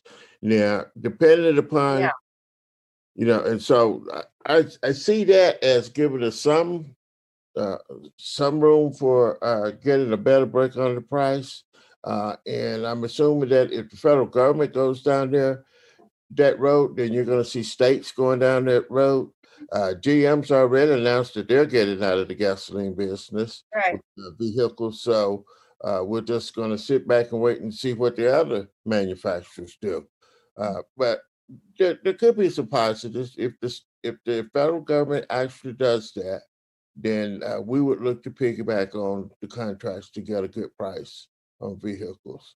But you still got to address the infrastructure problem. So hopefully in the president's infrastructure plans that he is including that type of infrastructure.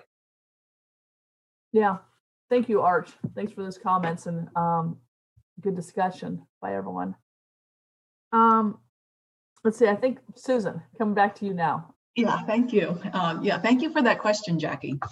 It's an interesting conversation. I have just one question, and it goes back to the modernizing of town facilities, which I also would love to see happen. And my question is, if we pretty much implemented everything here in the CIP, just as Carrie presented tonight, is that a given that we would need a tax hike to do that? Or, Carrie, you mentioned something about transferring reserves from the general fund. Would there be enough reserves that we could do all of these things? We could implement the CIP just as you presented and not need a tax hike. So if you recall, one of those screens showed the debt service payments at $2 million by the end of FY26. Mhm. If you, assuming we didn't get any more tax money in any of those years, that $10 million reserve, that $2 million is going to eat that up within 5 years, basically. And one thing you don't see on these screens is that debt service payment doesn't just end at the end of 26. It continues on because some of this debt is either 5 years or 7 years or 20 years. So your debt service payments, they may not be as high as 2 million, but they might be 1.8 or 1.7 in the following years. And then you're also possibly adding more debt in the future years as well. So that $10 million ain't gonna last very long if we have that kind of debt. Does that answer your question? Unfortunately, it does. Yeah. Let me take a different stab at it. Yeah. I would just add one wait. thing about the Go ahead, Art. the reserves. You Mm. need to be careful with your reserves. You don't want to use those reserves for recurring costs. You want to use them for one-time expenditures. For instance, I think the other week you approved the purchase of a solid waste vehicle that was sorely needed. And the only way we had to pay for that and fund that, in adjusting the budget, was to go to our general reserve so that we could fund that. And if you eat them up, I've seen organizations after organizations go through their reserves and using it on recurring costs, and then at the end of 2 or 3 years, when all the money's gone, they're looking and say, "Well, what happened? I thought we had plenty of money." And so I would just caution the council when it comes to the general reserves that be very careful as to how you use that money. Mhm. I appreciate that. All right, I think, David, did you have something to say in response to that? Because after David goes, then I've got Sammy, then Barbara, then Randy. I'll make it quick. So I've had a lot of years to think about this. And what I would say is that, you can do the renovations of the Century Center for a couple of $1 million. You can build a new fire station. We might even be able to partner with Orange County EMS and do that for a couple of $1 million. The two big nuts to crack are going to be the renovation of Public Works and the renovation of the town hall, which are going to be about $6 million a piece. And so that's going to be about $12 million. Those are going to, we're going to have to increase the tax base to do that. And I kind of see it just recently. Somebody sent me a link to what Orange County's doing with the schools. They're spending $70 million right now, I think, to renovate Carrboro High School, I believe it is, right? High school, I think. And they've deferred, the school maintenance. And so I'm hoping that we can avoid a situation like that, but at some point it may catch up with us. But I still think that that's at least 5 years away. Yeah, thank you. Thanks for reminding us of those two big projects in comparison with the others. All right, so we've got Sammy, then Barbara, then Randy. So just to follow up on David there, I've got some other questions, but David, you said the town hall and public works that's 5 years ahead. Those aren't reflected in this current CIP, correct? But that 6 million plus another 6 million, 12 million. They are in the CIP, yes. They are, okay, they are. So they're factored in, and the timing is reflected in the CIP too. Okay, got it. So they're near their tail end. So to Susan's question, it sounds like in Arch's response. Well, firstly, just gratitude to Carrie and Arch and David. I didn't comment on the last item. I figured I'd do it together now. Y'all are always excellent in sharing with us where we are and how we're doing on our budget. And this is another year of excellent work. And thank you so much for what y'all do. And the presentation was very clear. Susan, to Susan's question, basically asking are we going to need to raise our taxes? And the answer was basically yes, is how I heard it. And I think it's very important for us to be very clear about this with the public. This is the CIP. This is the commitment of our library offices, and the 203 project, and then along with all the necessary upkeep of just general maintenance of other town facilities. So I think it would behoove us to really be thinking about that sooner than later, because no one likes to raise taxes because no one likes to pay taxes. And so if there's a way in which we could get a plan for how to address that without eating into our reserve fund, as Arch wisely points out, we shouldn't do, I would like for us to do that sooner than later. David, you have some response to that? I just want to add a comment, Sammy. I mean, you know, maybe nobody wants to talk about it, maybe you do, but, you know, in our property tax base, which is 60% of our revenues, right? 90% of our property tax base is residential and 10% is commercial. And so by design, you know, you have a really large, the burden falls on the homeowner, and it's sort of atypical that, you know, a lot of that's usually shared with commercial.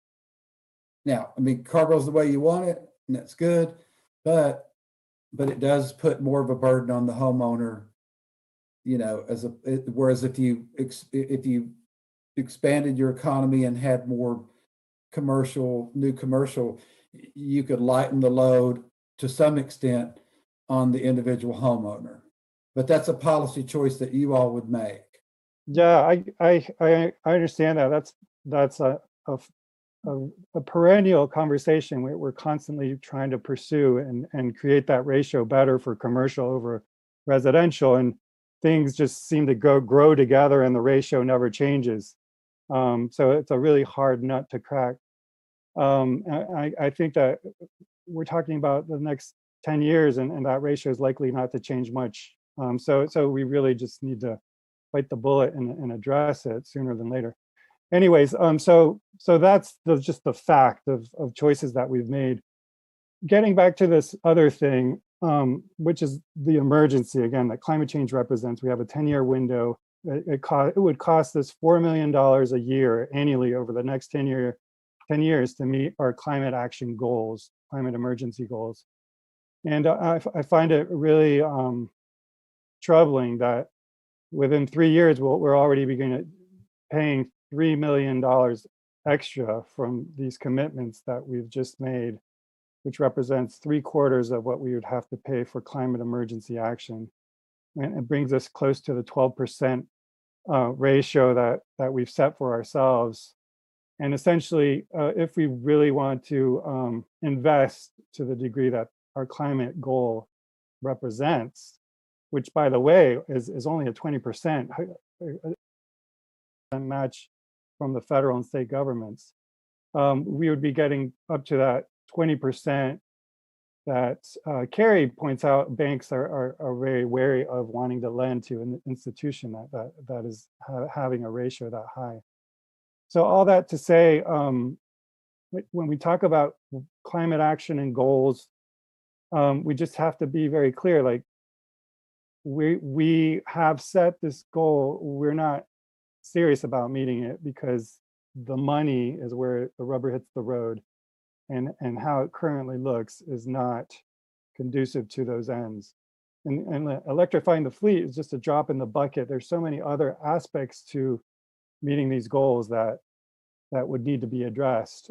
So, you know, electrifying the fleet is something we've been trying to do for many years now, and every year it's like, oh, we'll do it next year. So I'm just venting and expressing a lot of frustration, and so thank you for giving me the space for that. I just needed to express the climate perspective tonight. Thank you, Sammy. Appreciate that. Let's see, Barbara, and then Randy. Actually, Randy probably has a comment, but I was just going to move attachment A for this. Okay. Motion by Barbara for attachment A. Is there a second? Second. Second by Damon. All right, Randy, you have comments? Yeah, I just wanted to ask Carrie and Arch. We're working on the comprehensive plan. And at this point, we don't really know what it's going to look like when it's finished and what kinds of things community input is going to make recommendations for. How are you folks in finance looking at the alignment of potential community driven interests in relation to the CIP plan as it stands? Will there be room for some breathability to put in some things or not? Because I kind of feel when I look at and of course I only marginally got through the big document. I mean, it's huge. But I know that the folks who are working on the comprehensive plan are working in earnest. And some of the areas that they're working on are areas that have already been financially anticipated with this plan. So if you could speak to that a little bit, I kind of want to understand what is the relationship between the work that's being done by the comprehensive plan task force folks and having community input and the plan. I'll start off on this one. Trish and I have had numerous conversations about doing the financial impact of this plan. We recognize at some point what's recommended in the community plan, we're going to have to go and price out things and see what the financial impact will be, as well as other impacts on the town. Then we're going to have to look at our existing plans that we have and see if they need to be modified, or can we modify them to include certain things that the community wants in there. Again, we'll have to do a reprioritization at some point, and then at some point, the CIP will have to be modified, to include whatever the community recommends and whatever the council decides needs to be in there. So we're very much aware that we have a task ahead of us in terms of pricing things out and doing the economic impact analysis. And we will more than likely will need to have John involved from the economic development standpoint. We'll need to have people that are looking at facilities like Anita over at Rec and Parks, because I'm sure, we'll have to look at, do we need more parks? Do we need more greenways? If the recommendation is made to make more parks, to provide more greenways, then what's that going to cost?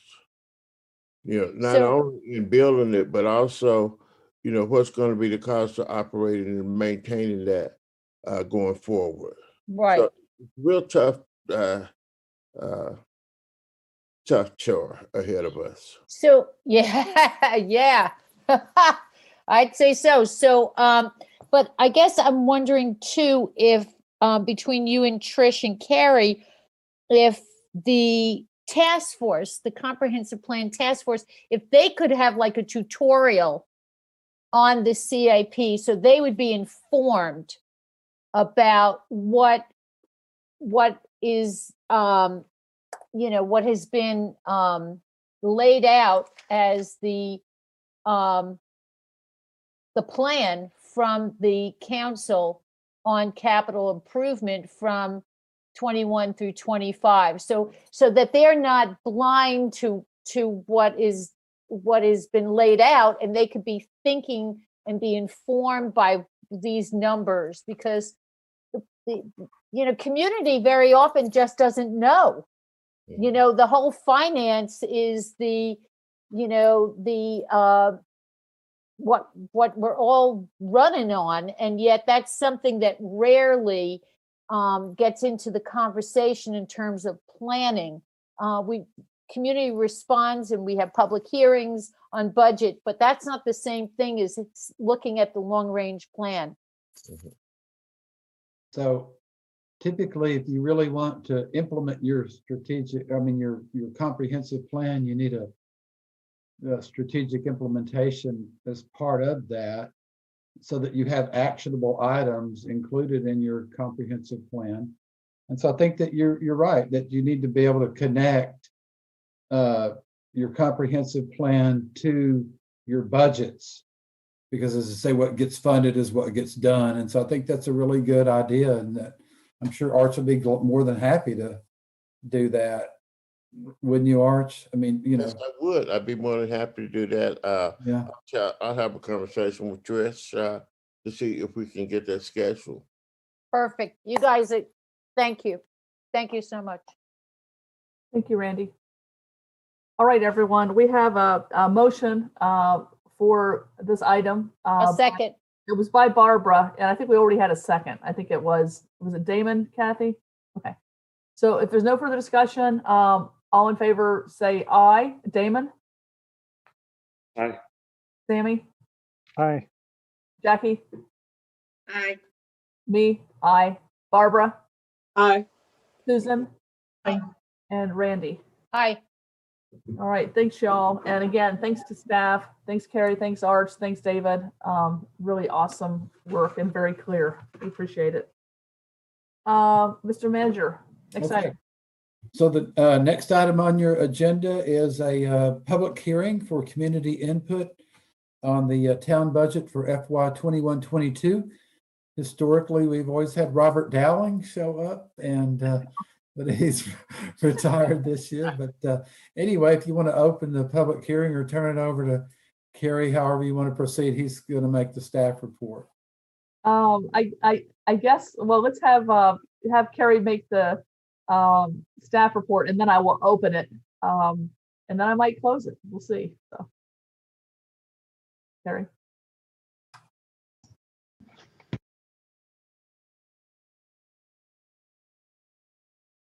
Okay, just thank you, Mayor and Council. Just quickly, the goals for the FY22 budget.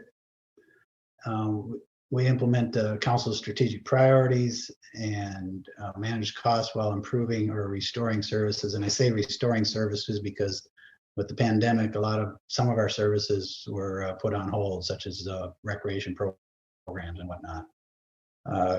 Retain value town personnel, develop a balanced budget, and promote long-term financial sustainability. There's so many variables left right now, but for now, we're going to predict a revenue growth of 1.25% in the FY22 budget, and we'll probably know more in the coming months.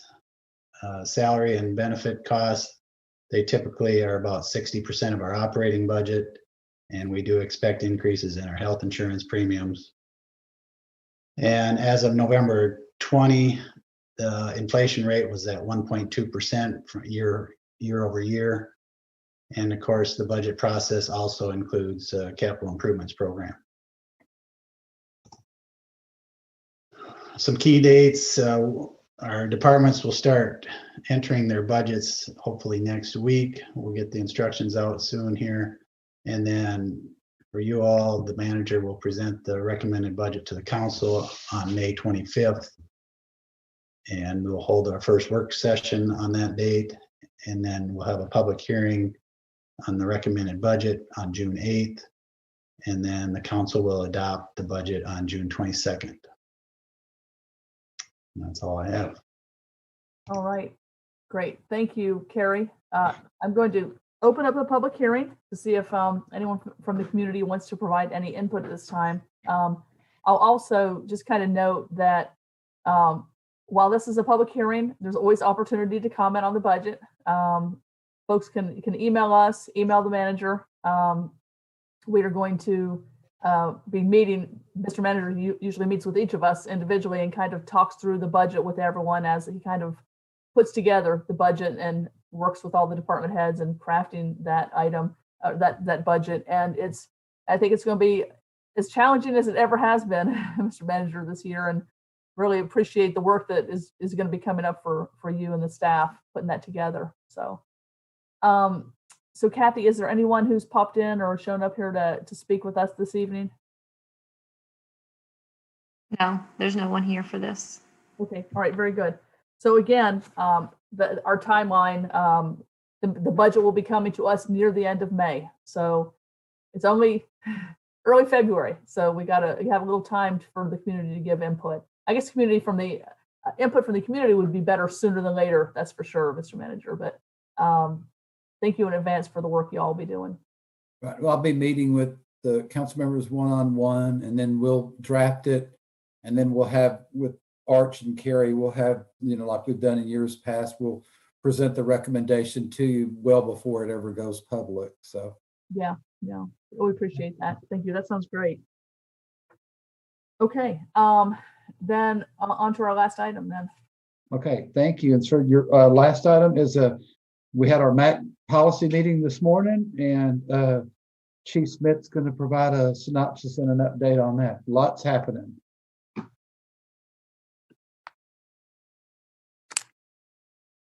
Good evening, Mayor and members of the council. Can you hear me okay? Yes, good evening, Chief. Good to see you. All right, good to see everyone. It's been a while. A lot's been going on.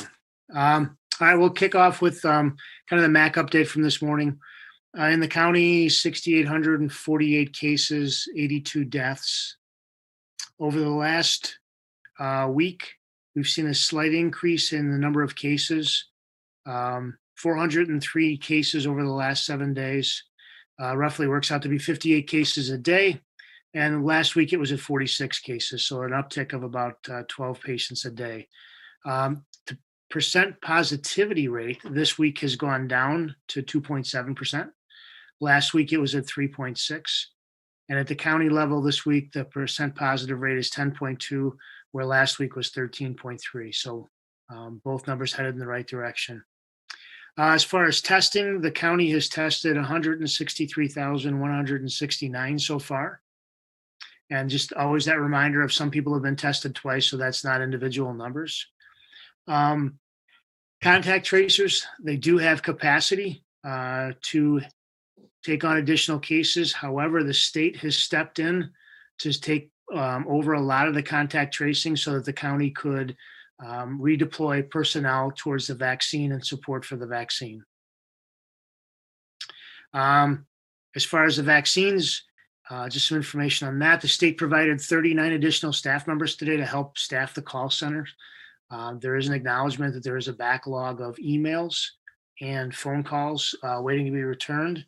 So let me go through my notes here. It's open Monday through Friday, 8 a.m. to 4 p.m. And a lot of those workers are just specifically returning those phone calls, returning those emails. Some vaccine data. So in Orange County, all providers, there's been 19,172 first doses of vaccine provided, and that's both Moderna and Pfizer. And there's been 5,755 full vaccines given, so the second shot. As far as specific to Orange County Health Department, they've provided 3,036 first doses, and they've provided 692 of the second dose. Quintana's note on here is, as of January 31st, CVS and Walgreens reported 93,685 first doses administered and 12,498 second doses administered through the federal program at the long-term care facilities. And that was where the long-term care facilities had an agreement with, it was typically, it is Walgreens or CVS.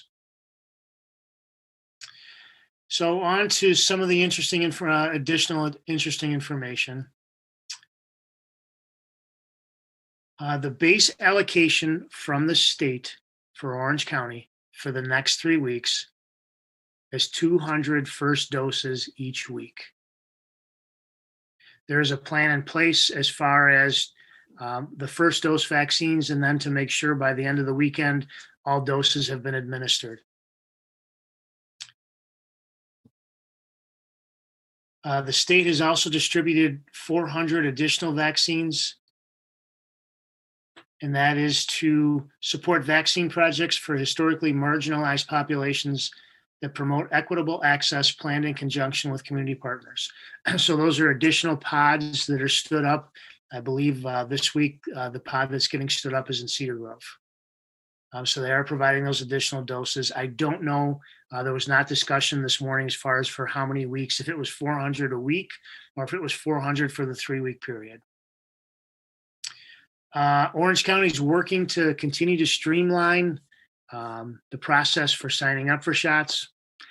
And they're also examining, looking at going with a third party and just going away from the state system, going to a third party. But obviously, if they were to look at doing that or they were to do that, they would just need to make sure the data would be able to be pulled from that third party system and be input into the state system. So I do know they have had some discussions with that. There was no direction as far as how close they are, if they've made a decision. But for the time being, we're continuing to push people towards the state system or to call for the call center, because we do know for some people in the group, if they have limited access to smart devices or a computer, they can call into the call center, and the individual who answers the phone will be able to input all the information on the survey questions that they're taking over the phone. They are looking at going to a shorter set of questions in the interest survey, just to shorten things up.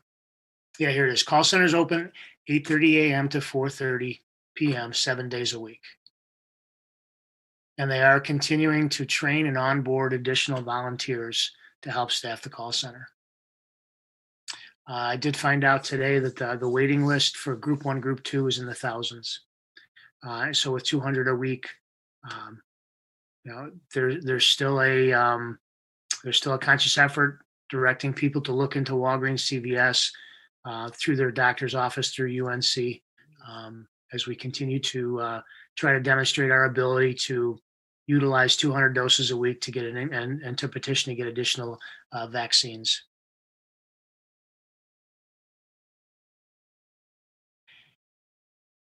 A couple other things of note. So last week, there was a food distribution that was supposed to be in Carrboro, and that was canceled due to the inclement weather. There is no plan yet if they're going to reschedule it or just move it into February. The Emergency Operations Center for Orange County is starting to look at food distribution and how that's going to play out long term. They said they may look at gift cards, but they are beginning to look at the process. Is it going to stay how it is, where one day a month cars drive through and get food, or are they going to look at changing it? One other interesting thing with FEMA, with the FEMA reimbursement, let me find it here.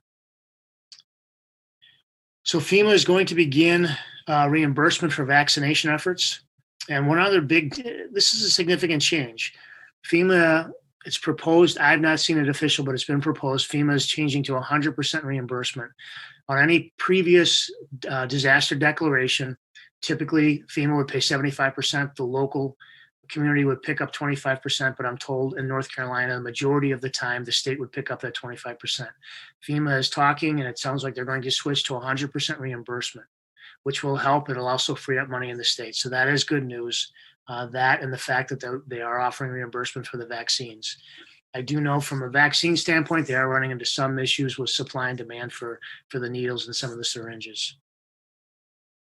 As far as PPE at the county level, the only issue we're running into, and it sounds like it's pretty widespread, is small N95 masks. The majority of the masks being manufactured are medium and large, and so they're still have a good stock, but it is running a little bit low. And we in the fire department are experiencing the exact same thing. We have a couple members that wear a small mask, and we just don't have the same supply that we do of the mediums and the larges.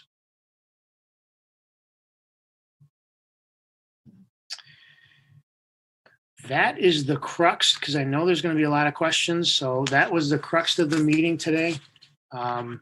There was some discussion about with the schools reopening. There was one other thing that was brought up. Demographic data is beginning to slowly trickle in from the first and second doses. And so they're just starting to look at it, but the reminder was made that the majority of these initial doses that were provided were to healthcare workers. So it's truly not a reflection of the community because it's more of the healthcare workers. But there's a conscious effort to continue to mine that data and have that data readily available to ensure that we're hitting our target and getting the vaccines out to the community. Okay, now I'm ready.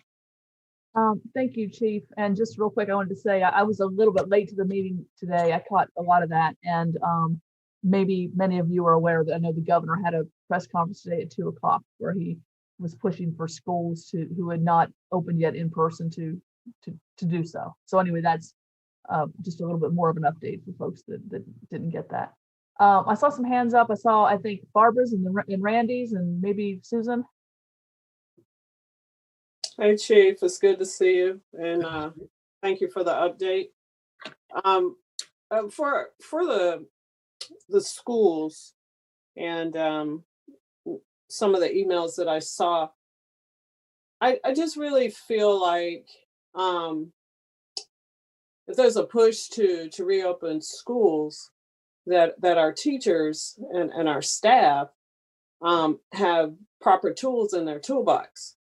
And I would think that would include access to the vaccine, because these folks have families and stuff that they go home to every day. And so, I don't know whose decision it is, make it mandatory or not. I don't know how all that works. I'm not on the school boards or anything like that, but I just would think that if there's a push to reopen schools, that safety is first, and that teachers and staff have access to the adequate tools in their toolbox, because they come to school every day, they have to face other teachers, they have to face the kids, the staff, sometimes parents.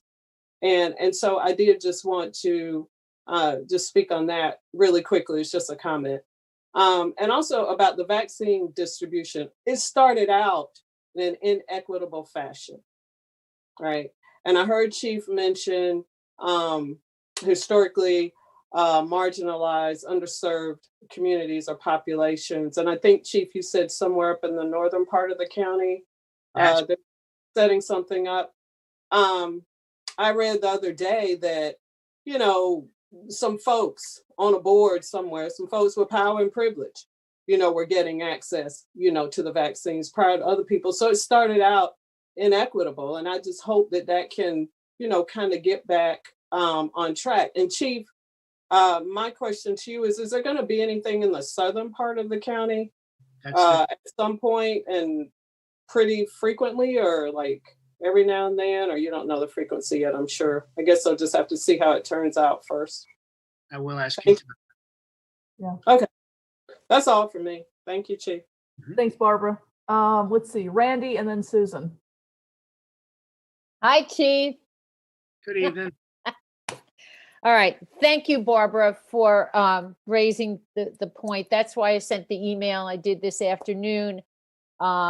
Maybe talking to our legislators is not the right way to approach the question and advocate for teachers and staff to be vaccinated, but we've got to do something because they are essential workers. They are essential, and things are not going to move in a different direction until the schools gear up. So, I'd like us to think about where do we use our sphere of influence the best to support vaccination for teachers. I'm not saying the folks who are being vaccinated now should be moved aside. I'm not saying that at all. I'm just saying we really just need to be very supportive and advocate for the teachers and staff.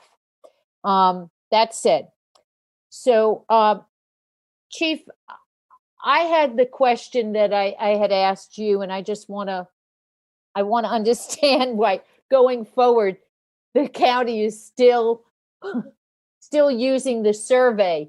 I mean, what are they thinking? It's an extra step that is very confusing.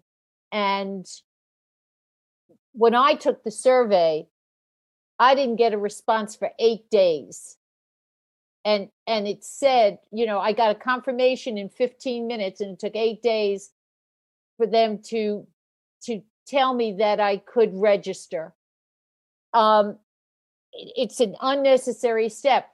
Folks are not going, I mean, if somebody wants to register for a vaccine, you don't need to do a survey. And the questions on the survey are further confusing and misleading because they're questions about your age and your health. And so people would naturally think that that's in fact the registration. So I'm trying to find ways that we could streamline this. And I know that you brought this question up because you said you were going to. And to me, I want to know, what is the rationale for continuing to put another obstacle in the way of registering and getting people jabbed?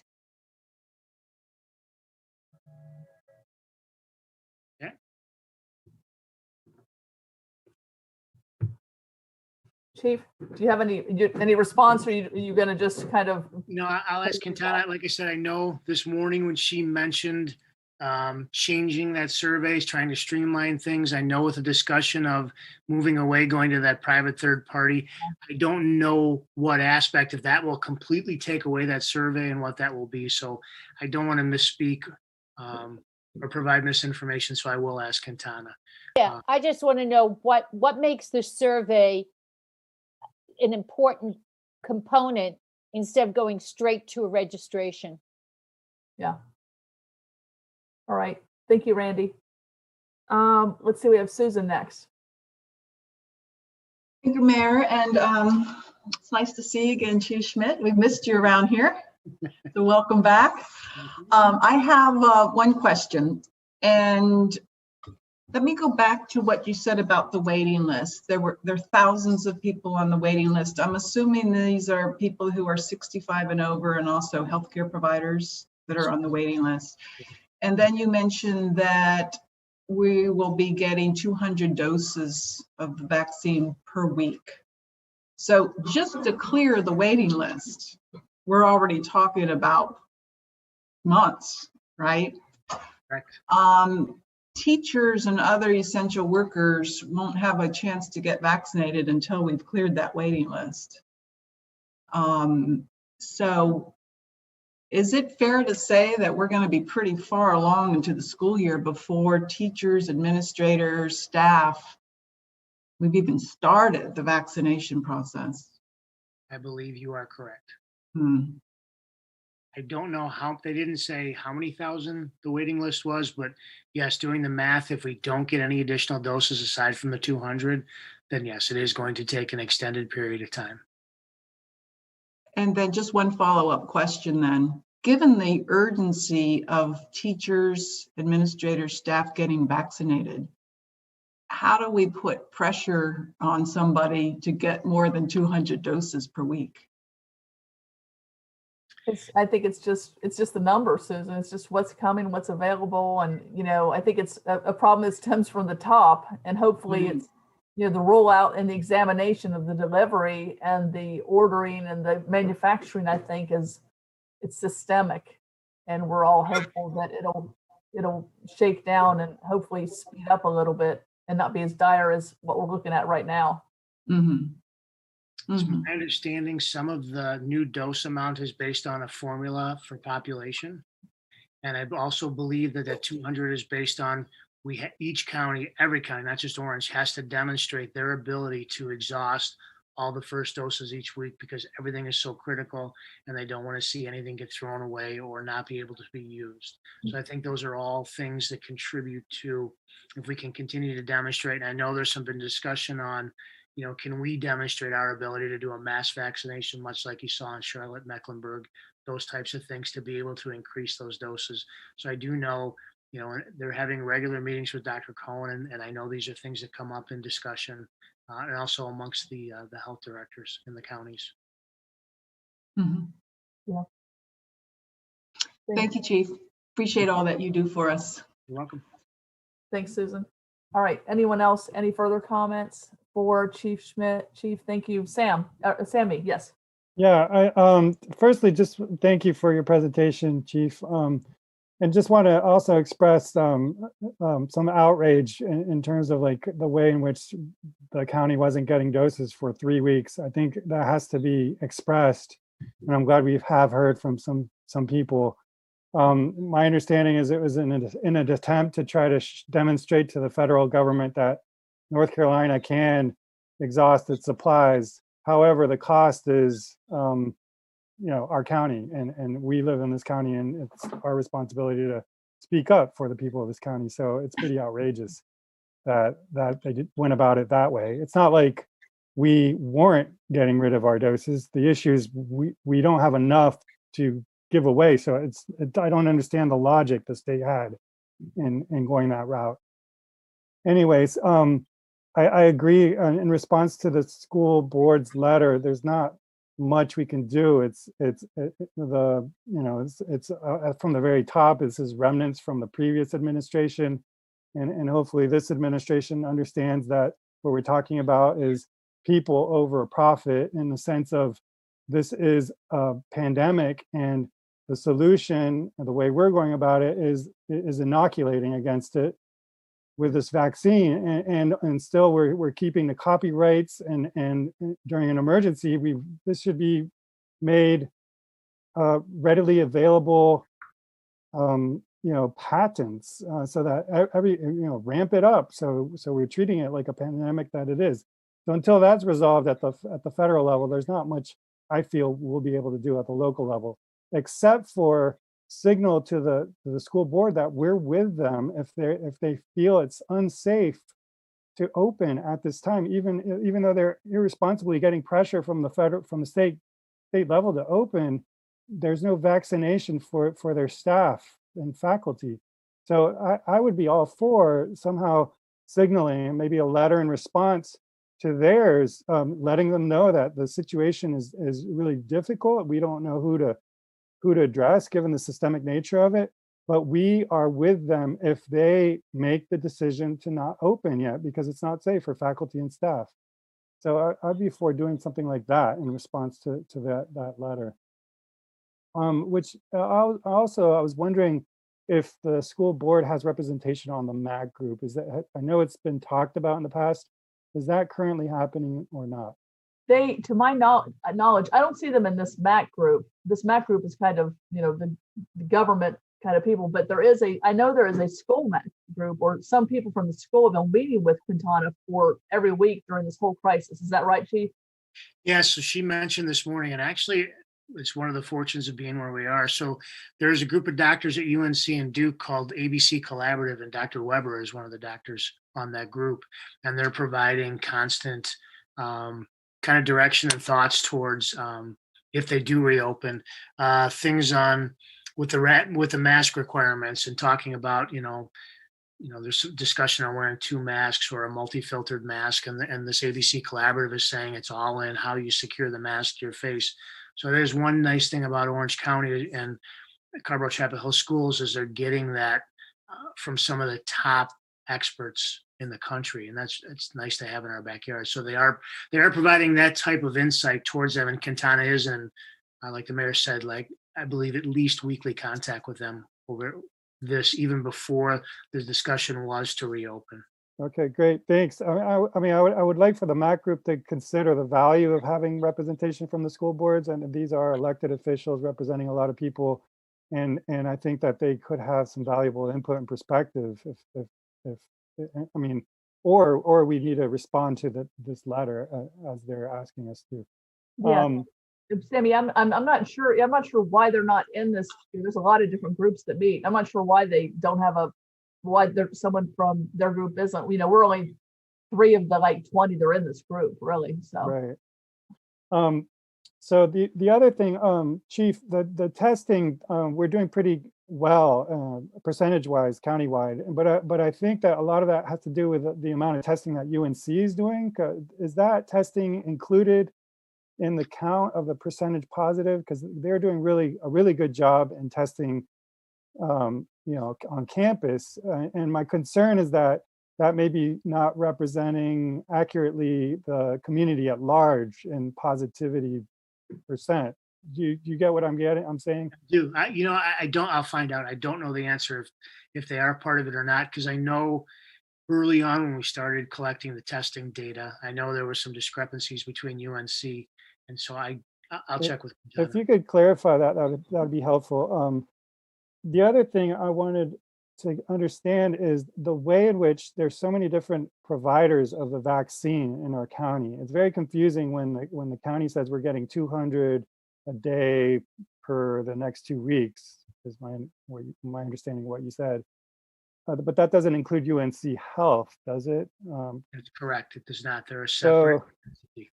So like we are vaccinating a lot more, and what's really problematic, and this seems to be happening nationwide, and I'm wondering if we can resolve this on a county level, is why do people have to be going to so many different providers to find the vaccine? Couldn't we centralize it and just like coordinate amongst the providers so that people don't have to be like scrounging for this, and instead have some systematized way to have the wait list? I understand UNC Health doesn't even have a wait list. So it's like there's a real problem with the way in which if we talk about how this privileges some people over others, only the privileged have the time to find how to get the vaccine. So this is a matter of like equity. How do we make this more streamlined and coordinate with the providers so that it's not as piecemeal and haphazard as it currently is? Can I respond to that real quick, Sammy? Sure, I mean, I think some of my observations are, it kind of reminds me of even just the testing, right? But because there are all different kinds of places you can get tested. But I did find at least the Orange County Health Department, for the testing, and I'm assuming they're doing it and going to be continuing to do it with the vaccinations. You could go there, one stop, and then you could sign up for it, find out about it wherever it was by going to the health department. Like I know I went on there once, and then it led me to UNC or something. But so that's just one thought I wanted to throw out there. The other is, I've heard Dr. Cohen express the same frustration you're expressing, and she expressed that it was almost kind of like, we can't build it now. It's the way it is right now, and it's almost like the system of delivery has to be kind of rebuilt, and we can't be rebuilding it while we're in the midst of it. I'm just throwing out some things I've heard. Yeah, I understand. I read the letter she wrote and how it's provided to each provider separately, but I think there's an opportunity on the county level to provide the patients to the providers. I mean, putting aside the supply the way it's happening with supply, like putting that aside, we could coordinate with the providers so that it's a one-stop. I'm not clear as to whether,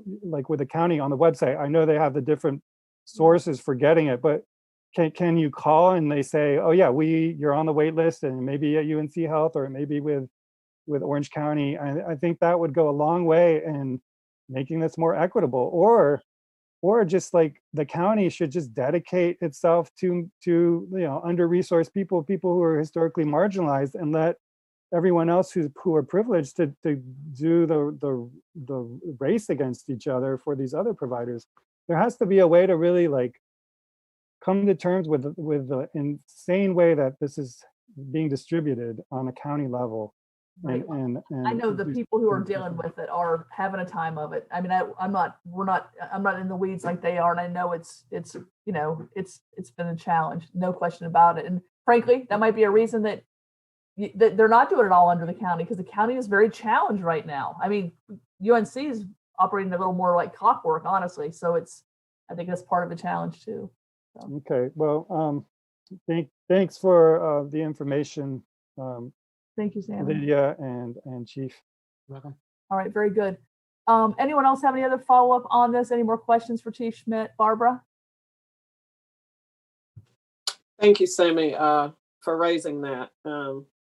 It seems like it's always those that are historically marginalized and underserved that fall in the cracks, right? It's like nobody is ever there to catch us. So, but thank you for lifting that up. My question, that's just a comment for Chief Schmidt. Have you received any information about the Johnson & Johnson vaccine, the supposedly one dose, or is that just kind of really preliminary like right now, too preliminary to, and you don't really have any updated information? Yeah, we have no information at all. Oh, okay. So Yeah. I guess it's not far enough along. Right. Okay, thank you. All right, thanks, Barbara. And Chief, thanks for being with us tonight. Thank you. Appreciate it. Thanks. All right, members, motion to adjourn. No, I have a matter. I have a matter to raise. Okay, Randy, okay, what is it? Yeah, this is real simple. I had contacted Heidi Peroff because she and I are both very much interested in establishing a senior bike checkout program with the 203 Project Library. And Heidi shared some CMAC and the BGDA project information grants. And I shared it with David and Zach and Laura because some of these grants might, if we were able to explore them, they might be available to us at a time when the library comes online. So I just wanted to share this so that council knew that I was raising the question about pursuing these funds for potentially supporting senior bike share through the library. And I really don't know if that's something that the town or the,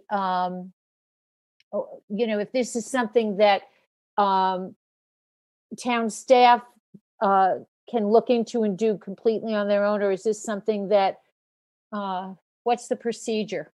That's why I brought it up. Well, Mr. Manager, we can talk, maybe you can address this too, but I know I've brought this up in the past because, my hometown does this. We have, it's called Book and Bike or whatever. You can go there, you can check out your book, you can check out your bike. There's a bike path right there. You can ride it, whatever.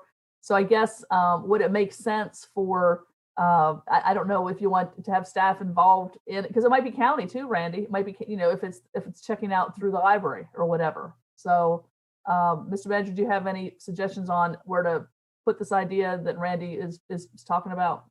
Yeah, I'll get with Trish and we'll follow up and report back. Yeah. Yeah. Because, Heidi raised the question about having a class through Rexon Park on senior riding, and it just makes absolute sense if we can kind of couple our efforts. Okay, and you said maybe CMAC funding, so we can look at that. Yeah, and I sent the paperwork to all y'all. Okay. All right. Thanks, guys, and I'll move to adjourn. Oh, could we just go into closed session? I had a question, as I mentioned on over email. I think, Sammy, I think before the meeting, Nick sent a long email addressing your question.